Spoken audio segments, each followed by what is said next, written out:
What's up, everybody? Good morning and happy Friday. TGIF coming at you. Appreciate you making us a part of your start, whether you're listening on the radio dials, 105.1 FM, 790 AM, also available online at sportstalk1051.com. You've got the Wisco Sports App. You could take a look at the YouTube video stream. Tell your Alexa devices to say, "Yo, Alexa, play WAYY." Multiple different ways for you to be tuning in on this. Well, depending on where you're at, maybe a little bit of a snowy start to your day. So if you're just getting ready to head out the door, maybe be a little extra cautious out there and such. But what do we have on the game plan for this morning? If you're just waking up or you haven't had time to check the latest in sports news and such, if you didn't like the Dodgers, you're really not going to like them right now. I know this is not a grind my gears Tuesday or anything like that, but this is just maybe an annoyance Friday because, one, we don't have a Packer game to talk about to preview. Two, the Dodgers again. Kyle Tucker's going to the Dodgers. 4 years, $240 million. 4 years, I'll repeat that. 4 years, $240 million. Comes with $30 million in deferred money, and it gives it a present-day average annual value of $57.1 million, a record beating Juan Soto's $51 million per average. And because the Dodgers are already on track to exceed MLB's highest luxury tax threshold in 2026, Tucker will cost them $119.9 million annually. Oh, for the love of Mary baseball.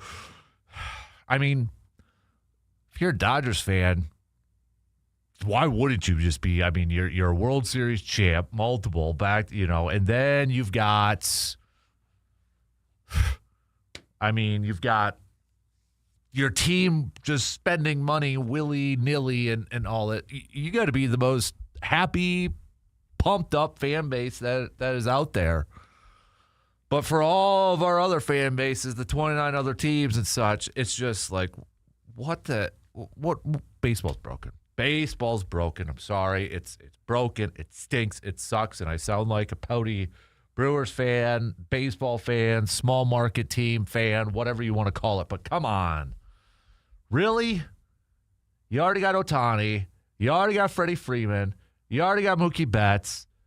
They got Edwin Diaz already. I mean, would it surprise anybody else if they go out there and just spend more money and bring in more people on over? I mean, for crying out loud.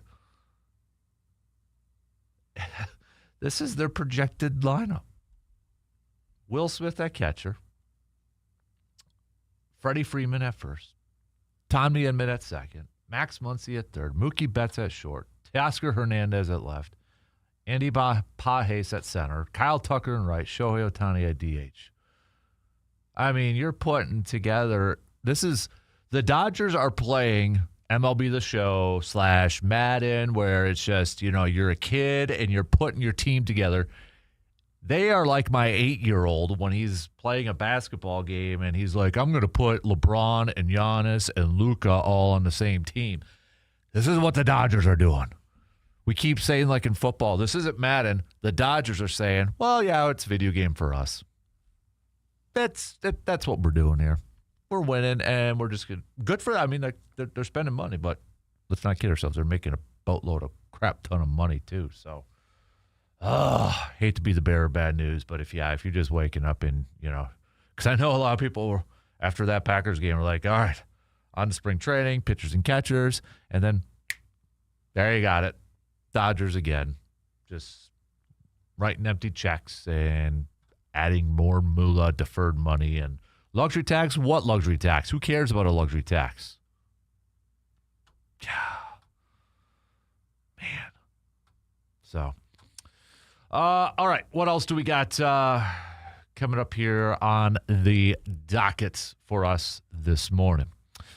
We are going to talk, well, Bucks. Hey, just be honest. If you're Bucks again, they're not a whole lot of good stuff. We're at the halfway mark with the Bucks now officially 41 games into this thing.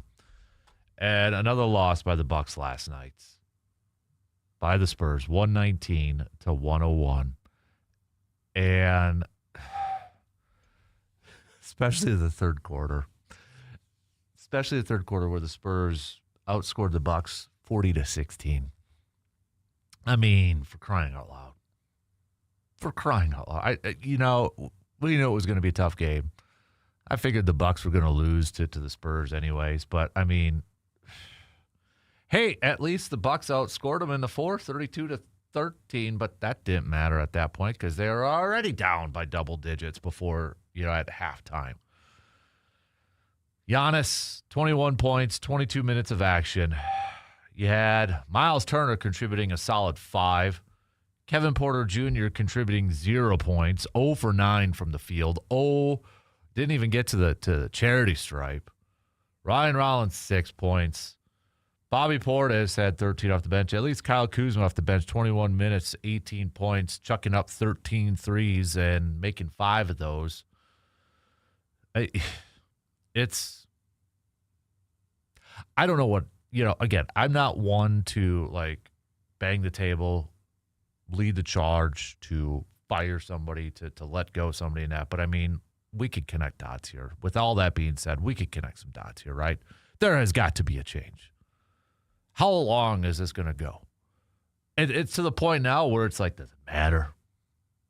Is it going to matter? Is it going to make a change? For crying out loud. This is, I mean, let me ask you this, for some of you Wisconsin sports fans, I know you have some animosity towards some of your coaches right now, but if you had to pick between Doc Rivers, Matt LaFleur, maybe we'll throw Luke Fickell in there. Which one would you roll with? You have to bring one back. You have to keep one. You have to keep one. Which one would it be? Yikes. So, all right. We'll throw some Bucks chat in here, but I would ask, because normally after we complete a quarter, a half of a season, the halfway mark, how would you grade it? I think I know what we would grade it. Okay, I think we know what we would grade.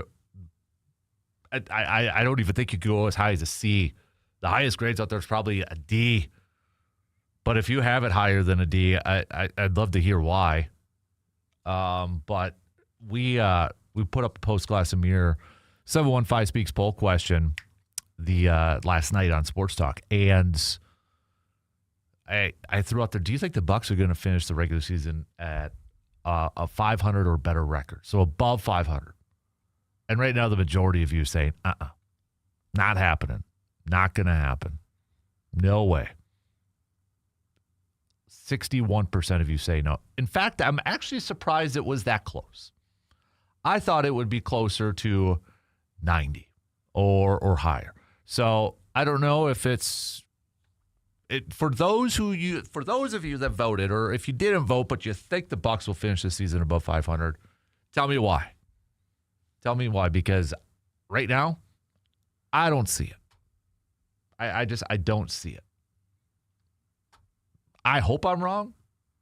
I hope, but 2 games back from the final wild card spot. I got football yet on my mind. Final playoff spot for the Bucks. So they'll be back at it Monday, day game for Martin Luther King Jr. Day, taking on the Hawks. But we'll talk some hoops, talk some Bucks. Marquette basketball is back in action tonight.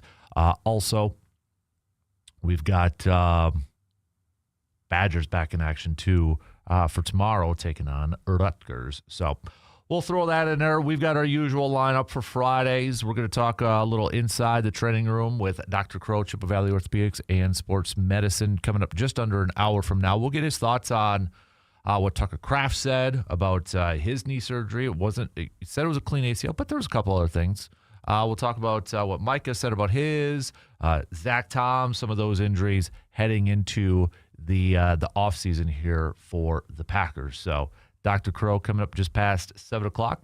We'll do a little pump the brakes or full throttle with our good friends from AJM Automotive Services. We'll do some local sports roundup with Brandon Berg, brought to you by Carpet City Flooring Center in Eau Claire. We've got our cream of the crop. You can make your picks, your selections. Who would you give a cream of the crop to for the past week? That is brought to you by Mike's Star Market. So we'll hit that up. We'll talk some NFL playoffs. We'll talk about the national championship coming up on Monday. Take a look at that with Indiana and Miami. Feel like for a national championship game, again, it's like this every year, I feel like, when it gets to the national championship game. It's like, oh, yeah, got that. Kind of sneaks up on us, but that's happening on Monday. So we'll throw that into the equation here as well. So we got a fully loaded up show. Let's pitter patter. Let's get at her, shall we? We'll take our first break and then the leadoff. Normally we don't do a little venting on Fridays and such, but I think, if you're a baseball fan, if you are a baseball fan, and now you see the Dodgers doing another move here, you're a Brewers fan, maybe in particular, or even a Twin, whatever the case be, you're just not a non-Dodgers fan, okay? What's going through your mind right now? With the Dodgers, again, shelling out a boatload more cash for another player. There's probably jealousy. There is jealous. I would love the Brewers to be able to do this. It's never going to happen. I would love it. If the Brewers were doing this, I would say don't change a thing. No, who needs a salary cap? Who needs all that? But does this take a little bit of the wind out of the sails for you when it comes to baseball and baseball season and such? The rich get richer. We need our version of Robin Hood out there when it comes to baseball. But I want to hear from you. All right, let's go. We'll take a quick break, and we'll be back with the leadoff coming up after these quick words.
When it comes to firearms for hunting, experience matters, and that's exactly what you will find at our good friends, Tilden Gun. Locally owned and trusted by sportsmen across the Chippewa Valley, Tilden Gun offers a wide selection for you to choose from, whether it's new or used. Whether you're getting ready for deer season, maybe thinking about spring turkey season, or you're just looking for some expert advice, the knowledgeable staff at Tilden Gun takes the time to answer your questions and to help you find exactly what you need without the pressure. Quality products, honest service, real expertise. That's why generations of customers continue to choose Tilden Gun. You can check them out online at their easy-to-use website at tildengun.com or stop by their awesome shop, Man Cave Shop, 12427 98th Avenue in Chippewa Falls. And before you think, it's not even close to hunting season, this is your off season. This is your training season. All right, this is when you get ready. Plus, if you're a spring turkey hunter, it's going to be here in just a couple months. It'll be here just like that. So, all right.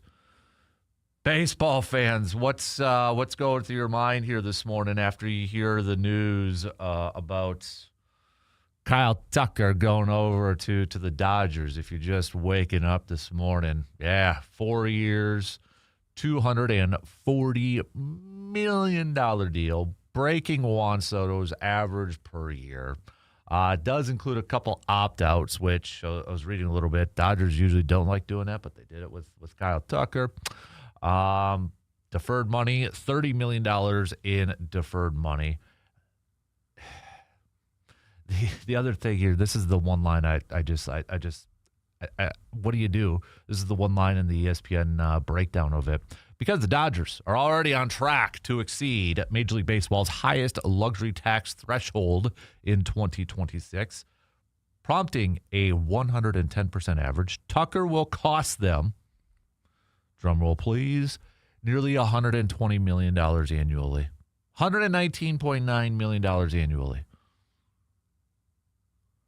As a way to offset those deferrals, the Dodgers also rewarded Tucker with a $64 million signing bonus, $54 million paid up front.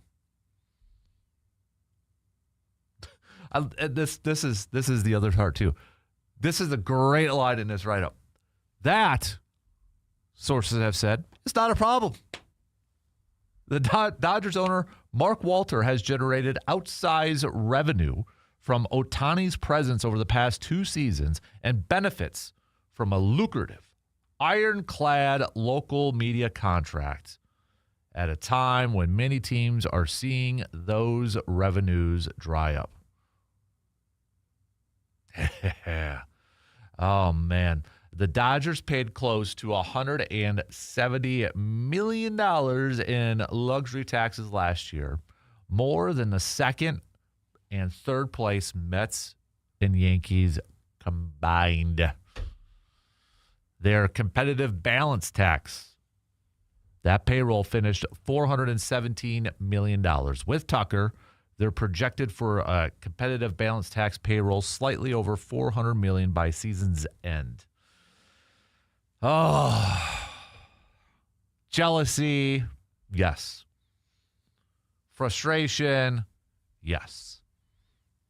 Annoyed, yes. All of that. What can you do? No idea. No idea. I don't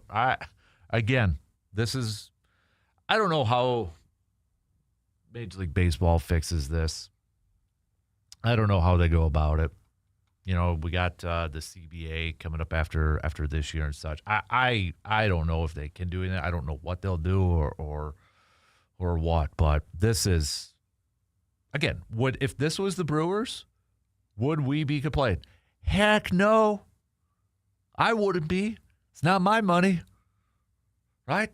My team's shelling out a boatload of cash to continue to build winners and trying to go for a three-peat.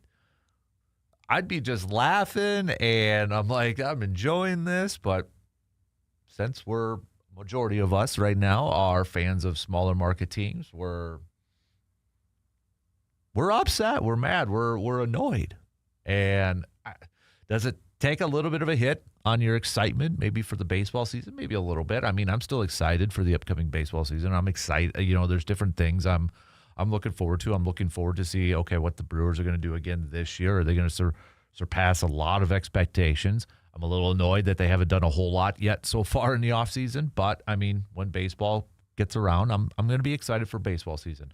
But I'd also be kidding and lying if I said this doesn't damper it a little bit, because it's just, you look at it, it's a fantasy roster, for crying out loud. It's like a fantasy camp thing. It's a video game roster that they're putting together here. And it's going to be, all things equal, it's going to be incredibly tough, insanely tough to try to beat the Dodgers again this year. Let's not kid ourselves. It's going to be tough. You're going to need some luck. You're going to have to, you never want to root for injuries, but, if the Dodgers do remain healthy, it's going to be insanely tough if they suffer some injuries. And here's the other thing, too, with the Dodgers that I think is just, again, this is a jealousy thing, but they do this. They got, one of the best, if not the best, farm systems in all of Major League Baseball. And I think that's the other annoyance here, is stop being good in multiple areas. Not only are you spending a ton of cash on great players and continuing to put yourself in a position to win championships after championships after championships, but it's not even coming from the fall of a depleted farm system. They're continuously ranked as the best or one of the best farm systems in the last few years. So it's hey, they're good here. They do a fantastic job of developing these players. So they can either bring them on up, or they're a part of trade packages when we get to the trade deadline. They're the evil empire right now. It ain't the Yankees, I'm sorry, but they're the Death Star. They're whatever. I'm not a big Star Wars, Star Trek person, so it's whatever that is that I've been seeing people throw out there. So we can't even say, well, at least their farm system stinks. No, it doesn't. It's good. That's good. Their Major League Ball Club team's good. Ugh. It's you got to try to find where's the weakness and try to attack that and exploit that somehow. But man alive. And the thing is, would you be surprised if they're done? No. I wouldn't be. Heck no, I wouldn't be. Can you imagine now if somehow they pulled off a thing for Tariq Skubal? Could you imagine that? That would just be insane. Insane. If they I know some people are joking about that, but would it surprise you? Heck no. Would it? Please, Milwaukee, don't trade Freddie Peralta there. just don't. Don't give him Freddie Peralta. Okay? Can we ignore that? Can we just not do that? Because that would be great. I would absolutely love that. All right, just please stop.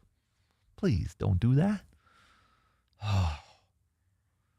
So that's one of the top, if not the top. I know a lot of the rankings out there, Major League Baseball had him as Kyle Tucker as the best free agent out there, best remaining free agent, one of the best out there. So, we'll see. Now I'm kind of curious to see, okay, how do other maybe bigger spending teams kind of counter? Whether it's okay, Padres team or a Giants team or a Yankees or a Mets team. How do these other teams now look at that and be okay, if we really want to win a World Series this year and we're looking at that roster from the Dodgers, what do we got to do now? Do we become ultra aggressive on the trade market? Do we up the price a little bit on some of the remaining free agents that are out there? Does Bo Bichette for the Phillies? That's a rumor that's been going out there for, I should say, been picking up here in the last few days. Does that get done now? Because the Phillies are looking, okay, if we want to get out of the National League, it's got to go through the Dodgers. It already had to go through the Dodgers, but now it's going to be a whole lot tougher. I mean, you look within the division, the Cubs already getting Bregman. Do they try to do anything else? Cody Bellinger's probably like outside of Tucker, the happiest man in the world right now because his price probably just went up for Yankees, Mets, etc. that are looking for a bad outfield bat. His price just probably went up a little bit because those teams that missed out on Kyle Tucker, who do you move on to next? Maybe it's Bellinger. But that domino has now fallen, and it's like everybody else is like, all right, my turn now. And maybe that dollar amount just went up a little bit more. A little bit more. All right, we got to take a quick break. But if you would like, you can send me your frustrations, annoyances in the baseball world. Does it, if you're a Brewers fan, maybe you're a Twins fan, when you see what the Dodgers are doing right now, does it damper your excitement for the upcoming baseball season? Is baseball broken? What's going through your mind? All right. We'll take a quick break, and we'll be back coming up after these quick words.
Looking for quality used parts, maybe because you're putting together a remodel or you do some, vehicle work, maintenance yourself. Look no further than ASAP Used Auto Parts and Conrad's Auto Salvage. From engines, transmissions to tires, batteries, and more, they've got the parts that you need.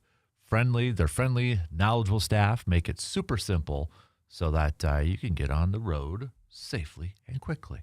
From salvage to service, one name you can trust. That's ASAP Used Auto Parts and Conrad's Auto Salvage. Check them out at East 9 or E9 889 Albany D Road, Mondovi, Wisconsin, of course. But you could also give them a call, 715-875-4500. Little quick, it's Tom Silverstein, switching gears here and going to a little green and gold, because there still isn't any news surrounding one Matthew LaFleur. And Tom Silverstein, who has covered the Packers for a long, long time, has a piece up, his latest piece, kind of talks about that he thinks LaFleur has the upper hand right now.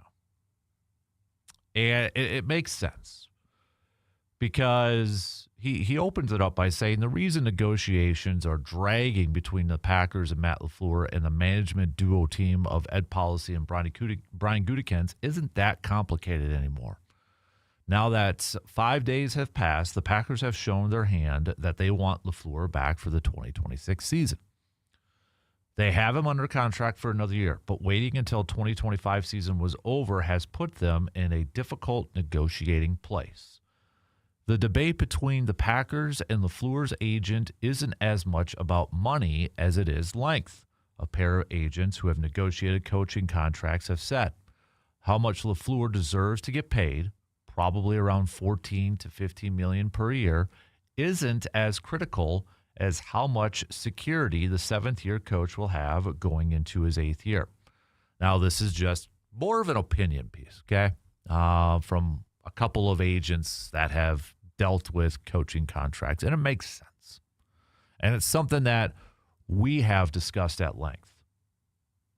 Like, it is one of the things that I am going to be very curious about to see if it, in fact, does come out.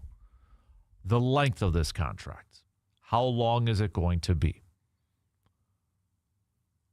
A couple of quotes from these agents talked about it's years, not money. It's about LaFleur having some security, knowing he can coach without worrying about getting fired. He wants to know if he's their guy. Are they all in with him? If not, let him go. It's hard if it's a one-sided negotiation. They should be all in. You've got to work both sides. The other agent said that LaFleur might be trying to get 15 to 17 per year, which would put him in the second tier of highest paid coaches behind Andy Reid, John Harbaugh, Sean Payton. After Baltimore fired Harbaugh and Mike Tomlin resigned, LaFleur moved into a tie with Zach Taylor for the fifth longest tenured coach in the NFL. He is on a second contract, and an agent estimated it to be worth between $8 and $10 million. Another agent said Matt's probably in that $12 to $15 million range. So, another agent take here said the first agent said the Packers made a mistake not extending LaFleur's contract before the end of the season. He would have 4 or 5 years left at probably around $14 million per, and neither side would have had to go through these negotiations. Another agent said, quote, about the Packers, they're still a little bit of a mom-and-pop organization. You don't get to hedge your bets. Matt has some leverage. He's going to want a deal where he can coach knowing he is not going to get fired. So, again, to kind of sum it all up, it's not necessarily about money. It sounds like it's about length, which would make sense. Another part in this, too, was it sounds like they were not in or thought about John Harbaugh. It says here the Packers stayed out of the Harbaugh sweepstakes even through back channels because they were negotiating with LaFleur. The Packers would probably want an offensive coach, but the crop of candidates doesn't stand up to LaFleur's expertise as a play caller and a quarterback guru and his record as head coach. They could let LaFleur go and hire defensive coordinator Jeff Hafley if they were confident he could put together a good offensive staff. Hafley would come in at around $7 million per year, so the Packers would be saving a lot of money. So, but again, remains to be seen. Not much of an update going on. This is, again, more of an opinion type of piece, but it makes all the sense in the world. I would imagine, this is just my gut, but I would imagine that Green Bay probably wants, okay, so he's got 1 year left. Maybe they want to add at most 2 years. LaFleur's agent probably wants 5 years added to that thing. A little bit more security. Because the longer that contract is, and there's no rule to say, okay, they signed him to a 4-year extension that they couldn't let him go after a year. But it would be more difficult from a Green Bay's side of things because they'd have to pay, right, the remaining portion of the contract. They don't want to have to pay a fired coach for a long time. If it's a shorter extension, it might be a little bit easier to move on from that coach if things don't work out. So Green Bay probably wants a little bit of a shorter one, where the agent, Matt LaFleur, wants a longer one. I'm just throwing out 2 and 4 because I'm sure everybody's like, well, we meet in the middle at 3. I'm just throwing stuff out there. So, and I don't imagine LaFleur probably wants to do a 1-year extension. I don't know if that's on the table, but then we're in the same boat as we were at the beginning of this season. So I think 1-year extension's probably completely off the table at this point. Maybe they eventually meet, and maybe it's a 3-year. Maybe it's because I think what I read earlier yesterday too, when I was doing some refreshing and background stuff, when LaFleur was initially hired, it was a 5-year contract with, or was it a 4-year contract with a 5th-year option? So, if that is in fact the hang up here, are they going to be able to meet in the middle? Or is it going to be a little bit game of chicken, and they're just kind of waiting to see which side kind of falls first or gives up first? But I would agree with the assessment that LaFleur has a little bit of the upper hand in this thing. Because, yes, Green Bay, from everything that we have heard, and I think the longer this has gone, they want to keep LaFleur. If they didn't want to keep LaFleur, he would have been gone already. He'd be gone. So they have shown their hand that they want to keep LaFleur. Advantage, LaFleur's camp. And the longer this thing goes, I think it is more advantage to LaFleur's camp. Granted, he probably wants that security, and he's probably a nervous Nelly here, but the longer it goes and more coaches get hired and et cetera, it is going to be advantage to LaFleur. It makes a ton of sense. Ton of sense. All right, we got to take our final break as we are cruising through already here this morning. We'll be back in just a couple minutes.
Skip the cooking tonight and stop by Hy-Vee in Eau Claire. Their ready-to-eat section is always packed with fresh, delicious options from chef-prepared meals and salads to sandwiches to wraps and hot sides. It's fast, it's convenient, and it's perfect for lunch, dinner, or even a quick snack on the go. Grab exactly what you want, when you want it, and enjoy a meal that is ready in minutes. Hy-Vee in Eau Claire, fresh, flavorful, and ready to eat. Got about 10 minutes to the top of the hour, so we'll kick off the 7 o'clock hour, catching up with our good friend, Dr. Austin Crow, Chippewa Valley Orthopedics and Sports Medicine. We'll go over some of the Packers injuries that we heard about from locker room cleanout, Tucker, Micah, Zach Tom, those guys, and get his thoughts on that. So that'll be coming up just past 7. Then we'll catch up with Mr. Brandon Berg, Chippewa Herald. We'll do some local sports roundup with him, our Carpet City Flooring Center local sports roundup. Then we've got our AGM Automotive Pump the Brakes Full Throttle. Don't forget to continue to send me your cream of the crops, our Mike's Star Market cream of the crops. So we'll get to your picks throughout the program this morning. So Bucks last night falling to the Spurs 119-101. Another loss for the Bucks, 17-24 on the season. We are officially at the halfway mark. And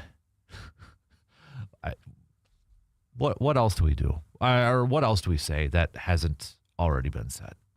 You know, like it's I don't think we can say anything at this point that hasn't already been talked about, been thrown out there and such. Doc Rivers last night after the game was asked, how do you keep the pressure from mounting with the struggles in the first half? This is from Eric Name, who covers the Bucks for The Athletic. Doc said, I think people outside look at that more than the players. Honestly, our players, guys, we got half the year left. I don't think people are sitting there looking at the record right now. I think they're trying to get right, so that's where it goes. Obviously, you look at it, I don't even know what we're out. 2 games, 1 game from the play-in. Like, it's a whole half of the season left, so I don't see that at all with us. Okay, I get it, what he's trying to say. But at the same time, it's like, you're playing like crap. You're playing like just some awful basketball. So maybe you're not fully paying attention to the record, but you probably know you're not in the postseason right now. So, okay, yeah, you got half the season left. Yeah, you're not even sure if you're a game or 2 games behind. You kind of already knew that because you're 2 games behind. But too, the way you're playing, you are not a playoff team. So I get it. It's kind of typical coach speak at that point, but it's still like, come on. There's definitely pressure. There has to be pressure. Don't sit there and say it's more from the outside than the inside. No, there's got to be pressure from the inside. Because right now, what have we seen from this Bucks team that gives you the confidence that, all right, second half, they're going to switch it around and it's going to be completely different? I don't see it. I don't have that confidence in them. It's unless would even a trade make the difference? I mean, it's kind of, we're asking to predict the future here. I don't know if a trade would be the magic thing to get this thing going. Whoever that move is, I mean, you're not getting a Luka or a Steph or somebody to pair up with Giannis. I mean, is Ja Morant the magic seed? No, I don't think so. Is it Zach LaVine? I don't think so. Now, I like Zach LaVine as a better option, but still, I think there's more issues, and it's more than just one player. It's more than just like adding one player that is going to completely change this thing around. I feel like now it's at the point, hey, we're not, they'll never say this, but I feel like it's at the point now, we just want to play to and do some stuff to where Giannis is going to be happy and would be willing to sign an extension in the offseason. That's, is that the goal right now? If if you're the Bucks. Hey, we know we're probably not going to win the championship this year, but okay, what are some of the moves now that we can make before the trade deadline that will get Giannis to sign another extension or want to hang around? Is that the goal at this point in time? Maybe it is. And I'm not one that's going to sit here and call for firings and such. But that being said, it is hard not to look at what's going on with Milwaukee and kind of connect some dots to when this all started to fall apart. If we go back to last year, coaching.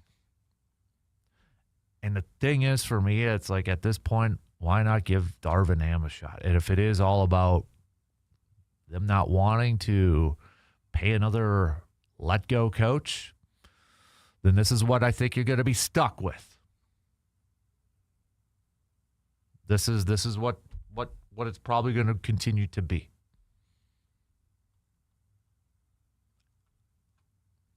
We'll talk more hoops a little bit later on. Continue to send me your thoughts on the baseball. Kyle Tucker, if you're just waking up, signing a 4-year, $240 million deal with, you get one guess, the Dodgers. Yeah, it's the Dodgers. Breaks Juan Soto's average per year. There's deferrals, luxury tax. What luxury tax for baseball? Doesn't matter for the Dodgers. As a baseball fan, maybe in particular, if you are a Brewers fan, does this damper the upcoming season for you a little? I'm still excited about baseball season, but does it change expectations a little bit for you? Does it change like we could be excited for the season and just getting back to baseball, but in terms of like expectations and goals and that for your teams, I mean, does it kind of damper? It's like, yeah, it's going to be the Dodgers. Let's move on. What else are we going to be looking for? Right? Yeah. What else are we going to be excited about? Does it take a little bit of a hit? We'll hit that up. We'll talk more baseball with our guy Brandon, including got the Hall of Fame ballots. Probably if you're on social media and such, you've been seeing some of the baseball writers kind of releasing some of their Hall of Fame ballots and such. Let me throw this out because Brandon and I are going to do a podcast on this. If there's one guy on this Hall of Fame ballot for Major League Baseball, for baseball, if there was one guy that you would bang the table for, just like this guy has to be in the Hall of Fame, that's on the ballot, that is currently on the ballot, okay? Who would that be? Again, it's got to be a name on the ballot. We're talking like Andrew Jones, Alex Rodriguez, Torrey Hunter is on there, Carlos Beltran. Let me see if I can. Let me see if I can bring up the 2026 ballot before the shot clock is going to. So here it's Bobby Abreu, Carlos Beltran, Ryan Braun, Mark Burrell, Shin Soo Chu, Edwin Encarnacion, Gio Gonzalez, Alex Gordon, Cole Hamels, Feliz Hernandez, Torrey Hunter, Andrew Jones, Matt Kemp, Howie Kendrick, Nick Markakis, Daniel Murphy, Dustin Pedroia, Hunter Pence, David Wright, Omar Vizquel, Chase Utley, Jimmy Rollins, Francisco Rodriguez, Alex Rodriguez, Manny Ramirez, Andy Pettit, Rick Porcello. Is there any player that you would be banging a table for? Like, say, this guy absolutely belongs in the 2026 Hall of Fame class. All right, one in. We got a couple more to go. We'll kick it off. Catching up with our doc, Dr. Austin Crowe, Chippewa Valley Orthopedics Sports Medicine, coming up after these news updates.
Second hour kicking off right now on this Friday morning. A little TGIF action coming at you.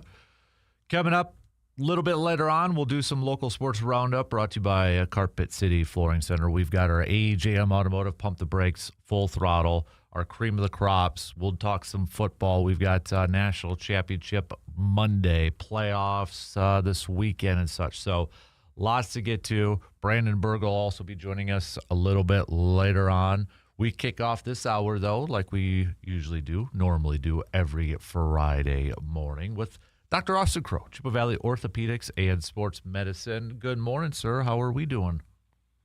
We're doing fantastic. All right. Hey, I want to lead things off. I know I kind of asked you about this, and I sent you a picture of it, but in case anybody saw the George Kittle picture with a torn Achilles, because I saw his foot, and I'm like, is this what a torn Achilles looks like? And you're like, not really. But so if anybody saw that Instagram post that he posted and saw his foot propped up there, it looked kind of disgusting, but you said it could be something else, right? Yeah, I mean, when you look at it, the level of swelling that was there was, I mean, it looked like he had a tumor growing in the back of his head. So generally speaking, when people rupture their Achilles, it's I mean, the moment it happens, it's, I guess, relatively a quick, violent moment. I mean, people feel this big pop, but often they'll say it's not even that painful. They'll get a little bit of swelling, but that is definitely atypical. So I would imagine when his Achilles ruptured, he must have torn a small little vein or artery adjacent to it and developed a pocket of blood, so a hematoma. But usually you don't see those. I mean, people often come into clinic and they'll just say, hey, in fact, you can, if they're a relatively thin patient, you can often look and see, you can visualize the defect in the Achilles. And you're like, okay, well, you have a tear in your Achilles. I mean, people know that. So, very atypical presentation for it to have that large amount of swelling back there. So again, almost certainly he has a little hematoma that developed there. So nothing serious. That'll just, during surgery, they'll evacuate that. And my guess is he's already had surgery, I guess, although I haven't seen. They usually do those fairly quickly. So they just open it up, the blood drains out, clean it out, and problem solved. I want to ask you, too, about Tucker Kraft. So obviously some of the injured Packers were talking to the media during locker room cleanouts, and he said his ACL injury was a clean ACL surgery, but he also said, I don't know if this is necessarily a clean ACL or not, but then he said, well, slight meniscus tear, but they shaved it. A little LCL damage, but didn't require any surgery. So does that still qualify as a clean ACL? Because that seems like, to me, from somebody on the outside, it looks like, well, there's a couple more things going on too. It's one of those, like, the list keeps getting bigger. I would say actually all in all that probably is on the better side. So to kind of work through that list, I mean, small meniscal tears, he probably has just like a little small parrot beak or radial tear that they just trimmed out a small amount. A large tear where they have to remove a lot of meniscus is serious. A little small tear like that can be, I would say, relatively inconsequential. Adjacent ligament injury. So most commonly with an ACL, you'll either have a small injury to the MCL or the LCL. So in his case, the LCL. If it's low grade, that has an excellent healing potential, very unlikely to be a problem long term. So I would put that as a kind of almost a moot point. In fact, I'd say a significant number of ACLs will have at least a sprain, a low grade sprain to one of the collateral ligaments like that. So, and then, as long as you avoid the big ones, which would be another major ligament tear that requires reconstruction or repair, and of course, large meniscal tears that require repairing. And then lastly, the most dreaded, significant cartilage injury. So if you look at the list, I'd say if you do an ACL and just a tiny little trim out, I would consider that a relatively straightforward ACL with the hope that you're not going to have long-term issues with that one. Now, in one of them, too, with Tucker, one of the reporters that posted on there also said just the patellar graft. Can you explain what that is? Yep. So when we reconstruct the ACL, you're not grabbing the two ends and sewing them together. So you're not doing a repair. So you're reconstructing. So you're making it out of something else. So when you look at options, the first big fork in the road is people's own tissue versus cadaver tissue. Generally speaking, for athletes, there's a really strong preference towards using their own tissue. We use the term autograft as opposed to cadaver, which is called allograft. There's the upside to using your own tissue is the re-tear rates are lower. And so for these athletes, that's obviously a huge thing because re-tearing is a big deal. The cadaver has the advantage where you're not harvesting something from you. I mean, you don't have like an extra 10 inches lying around You can't just like strip a tendon that's not doing something. So they're all the tendons that we harvest do have a function. So there is that drawback to it, but most people are able to recover pretty well.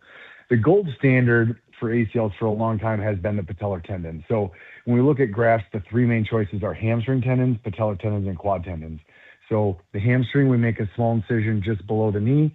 We take one, sometimes two of the medial hamstrings. So we take like almost like a circular blade, slide it up the tendon, and we pull out, looks like a long spaghetti noodle. And then we fold that up and create a new ACL with that. For the quad and the patellar tendon, we take strips of the patellar tendon and quad tendon respectively. Generally, the patellar tendon is taken with pieces of bone on each end. One of the nice advantages of that, when we're reconstructing the ACL, we're drilling tunnels into bone. So when you put the graft in, the BTB or patellar tendon, that's what we call it, BTB, bone, patellar tendon, bone. The patellar graft has bone on each end, so it really heals in quickly and heals in very securely. And so that's been one of the favorites. One of the drawbacks, though, is there is a little bit higher incidence of anterior knee pain in some patients, but some newer techniques that we've done have decreased that to a certain degree. Quad tendons have gained favor. That, as you might imagine, again, is a strip of the quad tendon. It's a nice thick graft as well. Although one of the drawbacks, some patients do have a little bit weaker quads as they bounce back, and that's one of the critical muscle groups as people rehab from ACL. So if you look at it, all of them are done. Most surgeons like myself are capable of doing all of them, so I do offer all of those options to my patients. My personal preference is on athletes is going with that patella graft, which is still, again, probably 9 out of 10 pro athletes are getting patella grafts when they're having them done. So that's kind of the spiel on graft choices for ACLs. So this is going to be a really dumb question, but like when you explain that with the patellar tendon and such, I mean, how much does that affect then, does that tendon grow back for the patellar? Because I'm like, well, you're taking a tendon away from another ligament in your knee, or that, like, does that like, how, I feel like, are you taking a little piece out of there? Is that like screwing up the other tendons? You know what I'm trying to ask? Yeah, absolutely. Yeah. I mean, what you're really talking about is the morbidity of harvesting the graft. So the answer is yes, there is morbidity to it. I mean, again, you don't just have an extra piece of your patellar tendon. This isn't just, superfluous. It's there for a reason. So we take the central third, and over time it does grow back, yes. Now, some people will get some anterior-based knee pain, like I mentioned, but it actually bounces back pretty dang well.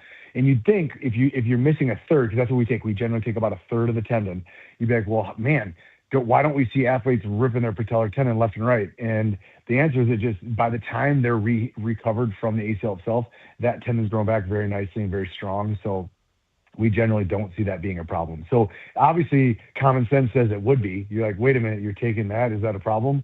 But that being said, I mean, some people will complain of discomfort there or weakness in those spots. I mean, that does happen. There's no question about it. So it is not like there is no issue taking autograft, but when you trade that against the re-tear rates, which depends on the study you look at, but roughly 2 times higher using cadaver in young athletes, mind you, there are different subsets of patients where it's different. To me, it outweighs it. So, I mean, that's a discussion I have. I mean, I do offer that, but I also strongly encourage my young athletes, don't go the cadaver route. But it was our good buddy Aaron Rodgers. Yeah. When he had his ACL done, he came out and wrote an article, or they interviewed him at least for an article, and he had a cadaver, and he was talking about how great it was and everything, and he's like, everyone should be doing cadaver. And, it's not like every cadaver graft ruptures, but if we look at a big enough percent of patients, or a big enough number, we'll see a big percent increase. And so I would say when he had that, I was like, geez, I hope not a lot of people look into that and ask for that. And so luckily we didn't see people buy into that, because I just, in the young athlete, I think the data is very clear. You want to use your own tissue, despite some of the drawbacks we just alluded to. Well, speaking of patellar tendons, Zach Tom, the Packers offensive lineman who got hurt in that Denver game, and we haven't seen him since, and he tried to practice leading up to that playoff game, and he did up until, I believe it was Thursday. He didn't practice on the last day, ended up not playing. He revealed that he had a partially torn patellar tendon, and he also revealed that he tried to come back with a PRP injection, but didn't feel he could pass block with it. So with a partially torn patellar tendon, what's the recovery timeline like that? What's that process like? Yeah, so when you look at a partial tear, I mean, by definition, it could be anything from 1% to 99%, right? So the severity of the partial tear matters, huge. I mean, that's probably the biggest variable when you look at it.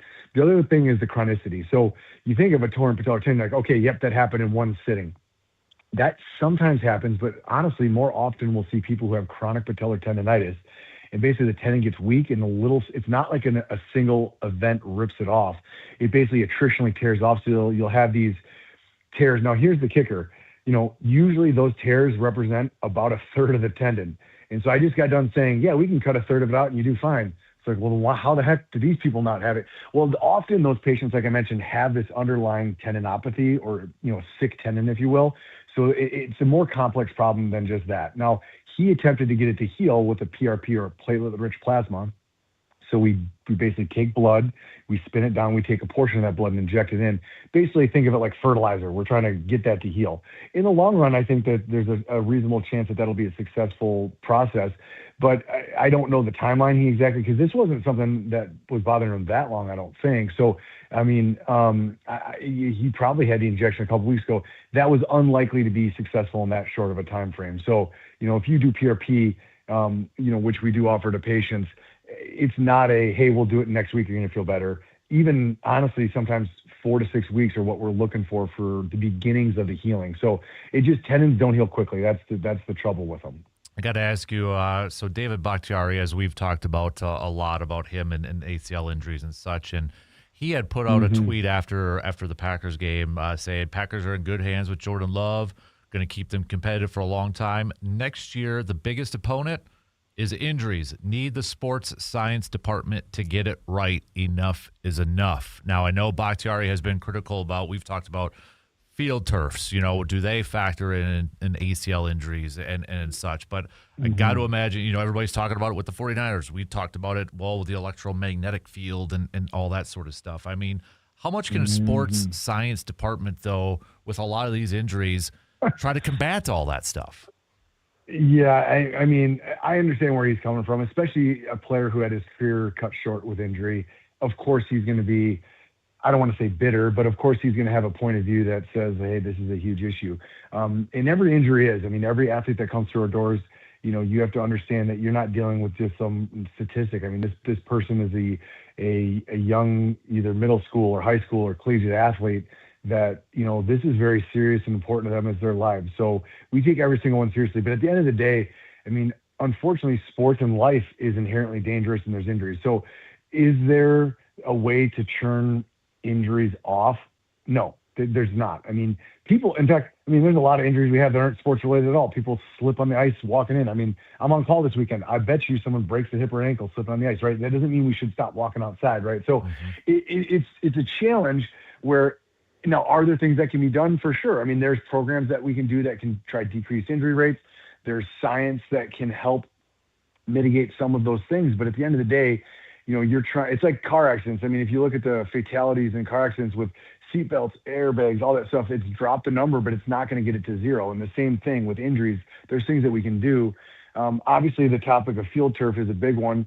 If you look at the data, some of the data suggests that there are some higher incidence of injuries. It's not dramatically different, and some injuries are actually more common on grass than they're on turf. So it's not a clear, easy slam dunk. But maybe that couple percent is worth it. And so, I mean, I think they're going to continue to look at that. Beyond that, I don't think there's a simple solution where it's like, all right, let's just put some more, vitamin B12 in our cereal in the morning and the players are invincible. I mean, it's not something that's simple or straightforward, but I think, there's really, to be honest, what it really boils down to, I think in that is looking at how do we treat some of these injuries.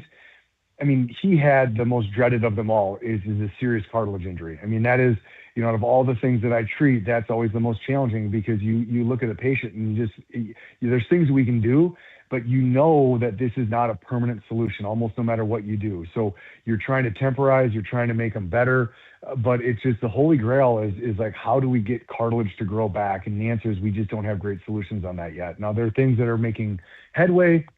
We're able to grow with stem cells. We're able to grow cartilage in a lab. But to get that cartilage to then grow in the knee in the right spot, in the right orientation, because cartilage just isn't this like blob of white stuff sitting there. I mean, there's specific layers that are very, very important biomechanically. So you can't just inject stem cells like, that grew new cartilage. Now there's some headway that's being made there, but I think someday that's going to pan out. I really do. I think the biologic end of medicine is going to be the frontier. But right now, we're in our infancy still, relatively speaking. So yes. I mean, do I agree with his concept? Can things be done? Yes. Do I think people are investing time and money? Absolutely. I mean, there are billions of dollars going into musculoskeletal care, athletics. I mean, that's happening. It's just unfortunately these quote discoveries just aren't coming up left and right. I mean, there's the basic science is being done, and then we try to extrapolate that and put it into real life use, and it's a one day at a time kind of thing. So it is still a challenge. I mean, to this very day, you see people and they have injuries, and it's like, all right, we got ourselves a tough problem here, and you have to have a very frank conversation with people, and that's tough to do at times. But in the same token, our job is to do everything we can to help them, but also let them know the situation they're in and kind of keep it as realistic as possible. Fantastic stuff as always, Dr. Austin Crowe, Chippewa Valley Orthopedics and Sports Medicine. Appreciate the time as always, man. And well, hopefully you're not too busy this weekend, and that means hopefully a lot of people are healthy this weekend, right? So if you're on call, stay at home and stay away from the ice. Exactly. Well, we appreciate it, buddy. Hey, before I let you go, really quick, national championship pick, because I'm not going to talk to you beforehand. You can go with Indiana or Miami? Yeah, I mean, geez, Indiana has looked like a juggernaut. I mean, Miami looked good as well, but I think, if it's just straight who's going to win, I think Indiana. They're just playing really good football. I think they have a lot of momentum. They're undefeated. I think you got to go with them, but I do think it'll be a good game. I don't think it's going to be a landslide like Indiana's last couple of games, but I'm going Indiana for sure. I like it. All right, sir. We appreciate it as always. Have a good weekend, and we'll catch up soon, okay? Yep, take care. You got it. There you go. Dr. Austin Crowe, Chippewa Valley Orthopedics and Sports Medicine. Fantastic stuff as always. I got to take a quick break. Got to go let Brandon in, and we'll be back after these quick words.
Big thanks, as always, again to Dr. Austin Crow, Chippewa Valley Orthopedics and Sports Medicine, breaking all that good stuff down. Learn a lot every single time we chat with Dr. Crow. So we also learn a lot catching up with our next guy, Mr. Brandon Berg, Chippewa Herald, sports editor extraordinaire. Good morning, fine sir. Good morning. Gentlemen. How are you?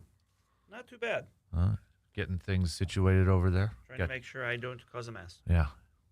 Well, you probably still will. I'm sure I'll find a way. That's your MO. Take the hat. Ooh, you got some nice hat hair going right now. I do. Luckily, the headphones kind of put it There back we down, go. so it's gonna that a boy. Blend in a little bit. Oh man. So, how are the roads, by the way, in case anybody hasn't? Not bad. Okay. Not bad. I think the most dangerous thing I had when I was just kind of walking in my driveway, Yeah. where obviously there was just some a light dusting of snow over some ice. So yeah, I think it's fine though. I think it seems like the drivers have done a really good job of kind of getting that initial stuff out of the way. So I think as long as you're a little smart about it, don't kind of try to make up too much lost time that maybe you lost by getting that second cup of coffee before you left home. I think you'll be all right. Yeah, exactly. Well said, sir. So, we're gonna do some local sports roundup coming up here in a little bit, but I want to lead off this morning with you, Brandon. At least, I same way I led off in the first hour. I want to vent a little bit. Is baseball broken right now, dude? I mean, I don't know when you found out or when you saw it, but when I saw Kyle Tucker, Dodgers, I'm like, you've got to be flipping kidding me. I said words I can't say right now. But 4 years, $240 million, breaks the average per year that Juan Soto had. He has $30 million deferred. He's got a huge signing bonus. I don't know if you read ESPN's piece a little bit on it, but I want to give you a couple lines in this thing that I'm just like, it's, of course. Sources have said, talking about the offsets and the deferrals and such, that sources have said, not a problem. Dodgers owner Mark Walter has generated outsized revenue from Ohtani's presence over the last 2 seasons and benefits from a lucrative ironclad local media contract. Also, wait, you're telling me all the other teams don't get $8 billion to broadcast their games locally? Come on. I love this too, this other part. So, because the Dodgers are already on track to exceed MLB's highest luxury tax threshold in 2026, prompting a 110% average, Tucker will cost them $119.9 million annually. So, I know we're biased because we're both Brewers fans and such, and Sure.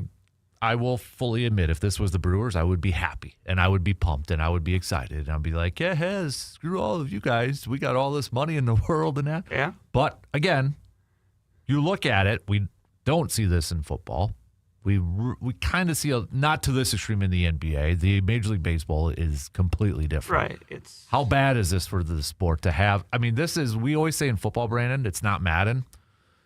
Dodgers are kind of playing a video game like my 8-year-old putting together a fantasy team, and this is what they're doing right now, essentially. I mean, we're just heading towards the reckoning that is, a lockout. Mm-hmm. I think this is just the Dodgers, being, trying to do another thing before that happens. Yeah. Because we don't know what lies beyond 2026. Mm-hmm. We don't know where, if there's a work stoppage, and at this point, it really looks like there's going to be, like, what it looks like after that. Mm-hmm. So, this is those that have the means doing it. Mm-hmm. Yeah. Yeah, and I mean, again, would I be upset if the Brewers did this? Heck no, I wouldn't. I don't think you would be either. It's not our money, right? That's kind of the thing. I think if you're a fan of a smaller market team, you also understand that the money definitely isn't infinite. Mm-hmm. Yeah. And I understand the optics, or not the optics, but yes, the media, the LA compared to Milwaukee, it's completely different and such. But then it's like, is that fair then? That's where I think a lot of fans want that salary cap to make it, but I don't think we're ever going to get that. I don't know what they can do to change that. And that's what I think makes it so difficult is they're not going to. I don't think they're going to be able to just say, okay, we're going to do salary cap, because I don't think you're going to get, it's going to be a really tough time getting the players union to do that because, well, obviously a salary cap is going to limit what salaries players can make. Mm-hmm. Yeah, the players aren't going to be for that. No, I mean, look at the NBA. Obviously, they have the max. They have the super max. They have things that were, they're kids. I mean, I guess they're pretty much all younger than me, so I guess they are technically kids. But where you're maxed out at what you can make. I mean, it doesn't matter if you're, LeBron James at the peak of his powers. You still had this is the most that a team can give you. Be honest, this is the most that a team can give you. Yep. And that's something that really, even though it's a ton of money, it's generational wealth. And generally, the thing with basketball, I would say, compared to baseball, is they seem like they're shorter-term deals. Yeah. You're not seeing NBA players sign for 8, 9, 10 years. Right. Usually it's 5. It kind of seems like that's maybe the max at that level. Yeah, because then they can, after a couple of years. Right, and that's part of the reason why is shorter, still high value, high average annual value deals, but just ones that you can kind of keep going back to. Right. Yep. And that's what's going to make this so interesting. And at some point, I think it would probably be worth maybe a poll question in your hand, because I would be curious to see what people would say as far as like, if, baseball fans, like how long are you willing to sit through a lockout to get tangible change in the sport? Right. Like, are you the kind of, is it a month? How much? Is it half a year? Is it a full season? Like, what are you willing to miss as a fan for there to ultimately be a difference made that's significant? Yeah. Yeah, Andrew Brandt literally just a couple minutes ago, and former Packers executive, had to work salary caps and such, and he just said the Dodgers are making a mockery of the mantra of, quote, competitive balance that define the sports business, but in a system without a true cap and no consequences for spending on whatever they want. Sounds like college sports a little bit. So, but a little bit, but I mean, I would say it's not quite that level. Yeah, we're not seeing this. Right, exactly. So, but does it damper? I'm still excited for baseball season, but does it damper like the goals, the expectations that you have for maybe your favorite team, or like, it's like, okay, yeah, I'm excited for baseball, but I know the Dodgers are gonna do it, or is it almost like we're going to create alliances? Anybody but the Dodgers at this point. Do you want to create an alliance? Right? You want to? So. But yes. It's funny because I think of back of late 90s, early 2000s with the Yankees. I mean, there was that period of time where, and obviously now the Yankees will still sign top level free agents, but it's not like this. Right. And it's not like even back then where they would sign players and they would go into the year as kind of unquestionably they. Obviously, they are in the nickname the Evil Empire for a reason, and they were winning too. It's like it's one of those things where obviously the bigger the villain, the bigger deal it is when you slay them if you're able to. But the issue is if they're that good, like it's very hard to do that. So yeah, I don't know. Like I would say maybe it kind of tweaks things a little bit, but I would say this more so. Like I understand why it will for other people. Like if you're a little bit more of a casual baseball fan, and let's just say you're a Brewers fan, for example, and yeah, you like the Brewers, and you'll listen to the game on the radio and stuff like that, but ultimately it's a little bit tougher for you to get invested because ultimately why get invested if there's maybe a more likely ceiling on how good a team can do. Like I get that. Like I'm not gonna I certainly would never tell someone they're wrong for thinking that because I don't think they are, but. I mean, I can only speak for myself personally. It's just like, oh no, I'm sure, in a month from now when pitchers and catchers first report, and I'll be ready to go. The other part of this too, I was thinking is like, they're almost like a traveling show now, to where if they come to your ballpark, it's like, hey, I want to make sure I go to that game. It's almost like, yeah, I want the win, but I want to see Ohtani. I want to see these guys and these all-stars, because I was thinking, I'm like, man. Yeah, and we get that with, whether it's like Yankees or such too, where it's kind of that unique. It's like, and it's only a couple games, 3 games, maybe sometimes 4, but it's 3. Yeah.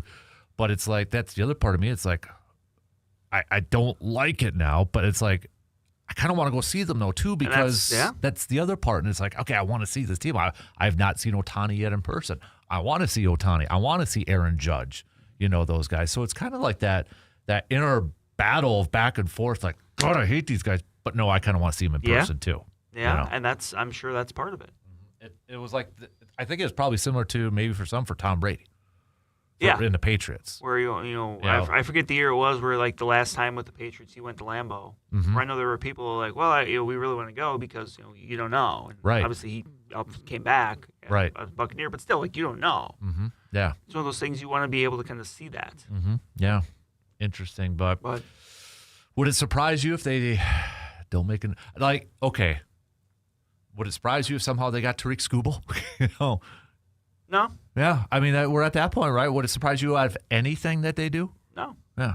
I mean, obviously that would have to come by trade, right? And then he's a free agent after this coming year, I believe it is. But the other part too, that's just maybe even more annoying, Brandon. They're really good in their farm systems and too. And that's it. Like it'd be one thing if, like the biggest thing, like it'd be one thing if they were just kind of willy nilly spending money. Mm-hmm. But they're a really smart franchise. Like they also develop talent. Like you can say, well, they're buying all these people. True, but they've developed Will Smith. They've developed all the some of these other guys too. Like it's not like the only way that they can acquire talent is by buying it. Mm-hmm. This is kind of the combination of, with Andrew Friedman. It's like what happens when you give really smart people a ton of money. Mm-hmm. Yeah, and it took them a little time, I think, to kind of figure it out a little bit. But now you're kind of seeing like, well, this is what happens. Is that because you look at was the Dodgers GM? He came from Tampa, right? Yeah, and we know how Tampa approaches that. That's like the best of both worlds. Like I would imagine, and that's why I'm sure and that's probably what the Mets were going for with David Stearns. Now the interesting thing with David Stearns though is, David Stearns has a thing that really, I don't think really maybe necessarily caught on from national people when he was with Milwaukee, is David Stearns does not like to pay for pitching. Mm-hmm. And that wasn't a big deal in Milwaukee in part because the team developed some, but also because he didn't have to, because he didn't have the money to. Mm-hmm. So it's kind of like one of those things like, well, I want to pay for that. Well, if you don't have the money to pay for that, you don't have to worry about it. Right. There's a reason why. In 2018, their most established starting pitcher was Yuli Chassin. Like he just does not like to commit long term to pitching because once you're getting into those later years, like a position player is likely to still provide more value than a hitter. That's why he'll throw $700 million at Juan Soto. But if you kind of check the chatter with Mets fans, they're not happy with David Stearns right now, in part because he's still in some ways kind of approaches spending like he's with Milwaukee. Mm-hmm. Yeah. Yeah. It's going to be really interesting coming up next offseason, isn't it? It is. Very interesting. So buckle up. Might be a bloodbath. Yeah. All right. We're going to take a quick break, but plenty more to get to here. We'll be back after these quick words.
Don't forget to send us your cream of the crops. You can hit us up with a quick text at 715-830-1912 or hang out on the video stream where C-Bomb looks like he's currently at, giving a shout-out to Brandon and the new do he's got going on right now. So he's just jealous because C-Bomb's bald, so that's why.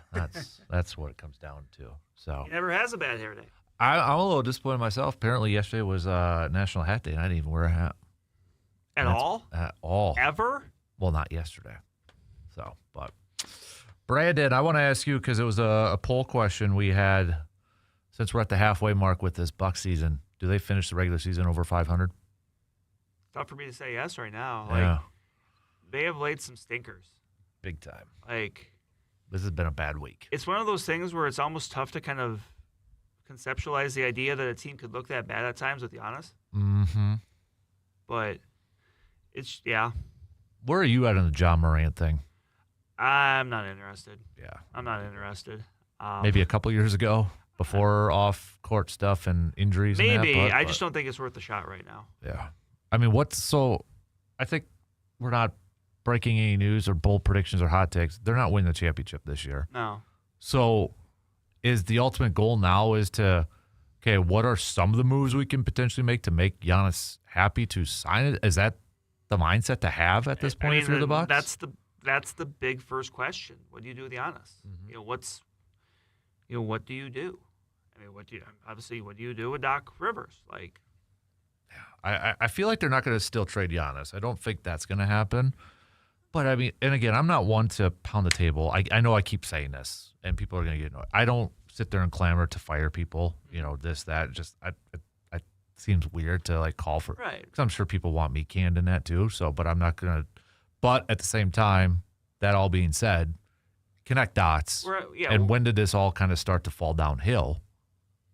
Last year when Doc was brought on, right? I mean, I knew, the Adrian Griffin one just kind of seemed something was off, but they were in first place. Right. They were still in first place. There you can at least say, hey, but at least they were playing good basketball. Right. I know there was just the vibes maybe were a little off in that, but as soon as he was brought on, that's when it kind of, it's not, you don't have to play Sherlock Holmes to figure that out where there's something amiss. Right. Robert Stack can solve this mystery. Very easily. Yep.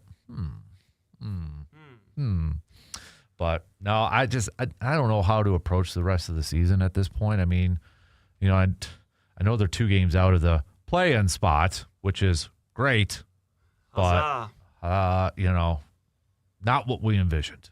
And everybody and I was optimistic heading into this season. Especially after the first few games, it kind of seemed like, okay, well, this seems like a good group surrounding, but you just don't seem like you ever know what you're going to get. Mm-hmm. There's no real consistency there. Right. Yeah. And it's everybody who thought this was going to be a struggle for the Bucks, they're probably patting themselves on the back right now. And kudos, you're right now. And I think it's even proving that, when Giannis was out with injury, it was a rough stretch. But now that he's been back here, it really hasn't been that much of a little bit of a difference, but it's not like they've gone on a 10-game winning streak or something. Right. And I know it's been a tough portion of the schedule, but still, you have to look better than you have. I mean, these last 2 games, that Timberwolves one was just awful. Right. And I get it. They shot 50 from 3 and 60 overall, but still. Right. I mean, no Anthony Edwards, no Rudy Gobert. Right. And then that's the effort you kind of provide at home. Yeah. Yep. Totally agree. And then the whole Giannis thing about the booing, and then I would even say outside of that's what got the most, but then kind of saying we're not playing hard, we're not playing selfless, calling out people. Right, yeah. And essentially saying, when he was asked about, well, you've said this how many times before, why is it not getting I don't know. Maybe my voice is a broken record and all that. I'm that to me is more damning stuff than Giannis sitting there saying boo back. Oh, yeah, no, that's... Hey, coach, why isn't this changing? Hey, other players. I mean, these are pro athletes, so it's not all on the coach to fix an effort issue. Yeah. But yeah, I mean, at some point it should have already happened, but there needs to be those conversations like, okay, well, basically, who is this? Who who are the ones causing these problems, and how can we try to address it? Yeah, who's the person that's like Who's just the turn- sucking out the energy? Who's the turd in the punch bowl? Yeah, flush it, get it right. Get Carl Spackler in there to clean it out, and it ends up being just a candy bar or Baby something. Ruth, yeah. Baby Ruth. So it's that to me. I know everybody took away the booing thing, but those were the comments that I was like, Right. wait a minute. Now. Yeah, the booing thing I didn't care about. Like, to me, I almost kind of viewed it a little bit in jest. Mm-hmm. Like, Yeah. Yeah, exactly. And then when you listen to the other ones, it's like, that's more serious than anything. That's a problem. Yep. That's the problem. All right, we got to take our final break here as we approach halftime. So we'll do that and be back here in just a couple minutes.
We only got about 8 minutes left, so coming up at the, past the top of the hour after halftime, we'll do some Cream of the Crops brought to you by Mike's Star Market. Then we'll jump into some local sports roundup, and then we'll do our Pump the Brakes Full Throttle, probably close out the 8 o'clock hour, just to give you a little bit of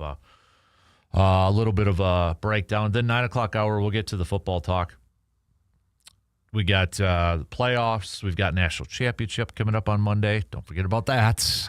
It's easy to because of the way they have things scheduled. Mm-hmm. Yep. I mean, this should have happened already. Right. I agree. This should have been right after New Year's Day. Mm-hmm. Yep. I agree. So later on, then Brandon and I are going to record a pod where a few things because we've got the Baseball Hall of Fame ballot. We're going to hit that up a little bit.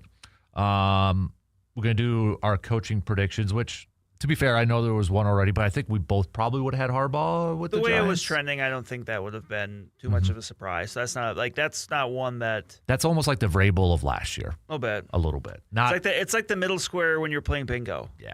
Yep. But it does definitely get a little bit more interesting now with these final 8, especially when you throw in the Steelers opening here too. So we're going to do some predictions along with that. We're going to play our new segment called with the podcast. Did you not like the Robert Stack AI voice that I generated for you last Friday? I'm just wondering the different things that you got on your computer now from trying to figure out how to make that to work. Like last Friday, as you're like going through trying to find that, I am just freaking out in my head because I'm like, no, do not. It's like, oh, download here. I'm like, no, do not click anything in it that just says download here. And you're just like, oh, boop, boop, boop. But boop, I boop. wanted a Robert Stack I know, voice. but you're also going to give your computer like the jungle fever or something. And I blame you because what have I been doing like every day that I've gotten home when I have like a few minutes where I have to go to school to pick up Putson? Unsolved Mysteries has been on TV just for background music or background noise. So I blame you. Spooky background noise. Yeah, I blame you. I do like it though because they do the updates like years after. So. No, that's good. Yeah, because I mean, you're watching. I gotta know if you're watching somebody the was show caught. from 1992 about this, runaway murderer, and you're hearing like, oh yeah, in 2008 he was caught in Colorado. Okay. Yeah, good. Because I don't want to think that 30 years he's still on the run. He or she is still on the run. Right. So, come on now. We gotta. This is ridiculous. But Update. When I sent you that one on Friday, that was a good ghost one. I do have that on my DVD set. So, kids, there were things called DVDs back in the day. So, I remember videotapes. I remember cassette tapes. Yeah. 8-tracks. I don't remember 8-track. Like, I do. That was a little before my time. Some reason I do because I remember I think it was in my grandma's house. There was like a box full, so I just remember that. Yeah. But records are now a thing too. So making the comeback. Yep. So, all right, where are we at here? So we got 4 minutes to the top. Still, anybody wondering? Nothing new on the LaFleur front. So just throwing that out there. But if anything does happen, really quick, do you think we're going to get something this weekend, Friday news down? This weekend news down? I think probably. You think so? I think so. I mean, it's going to happen. Yeah, it's just a matter of when. I think, and I already referenced it in the first hour, the Tom Silverstein article. And it's something that we kind of throw. I think it's the back and forth is probably about years. Probably. And it's going to be, I could see Green Bay wanting shorter years, LaFleur wanting longer years. Right. Are they going to be able to meet in the middle? But,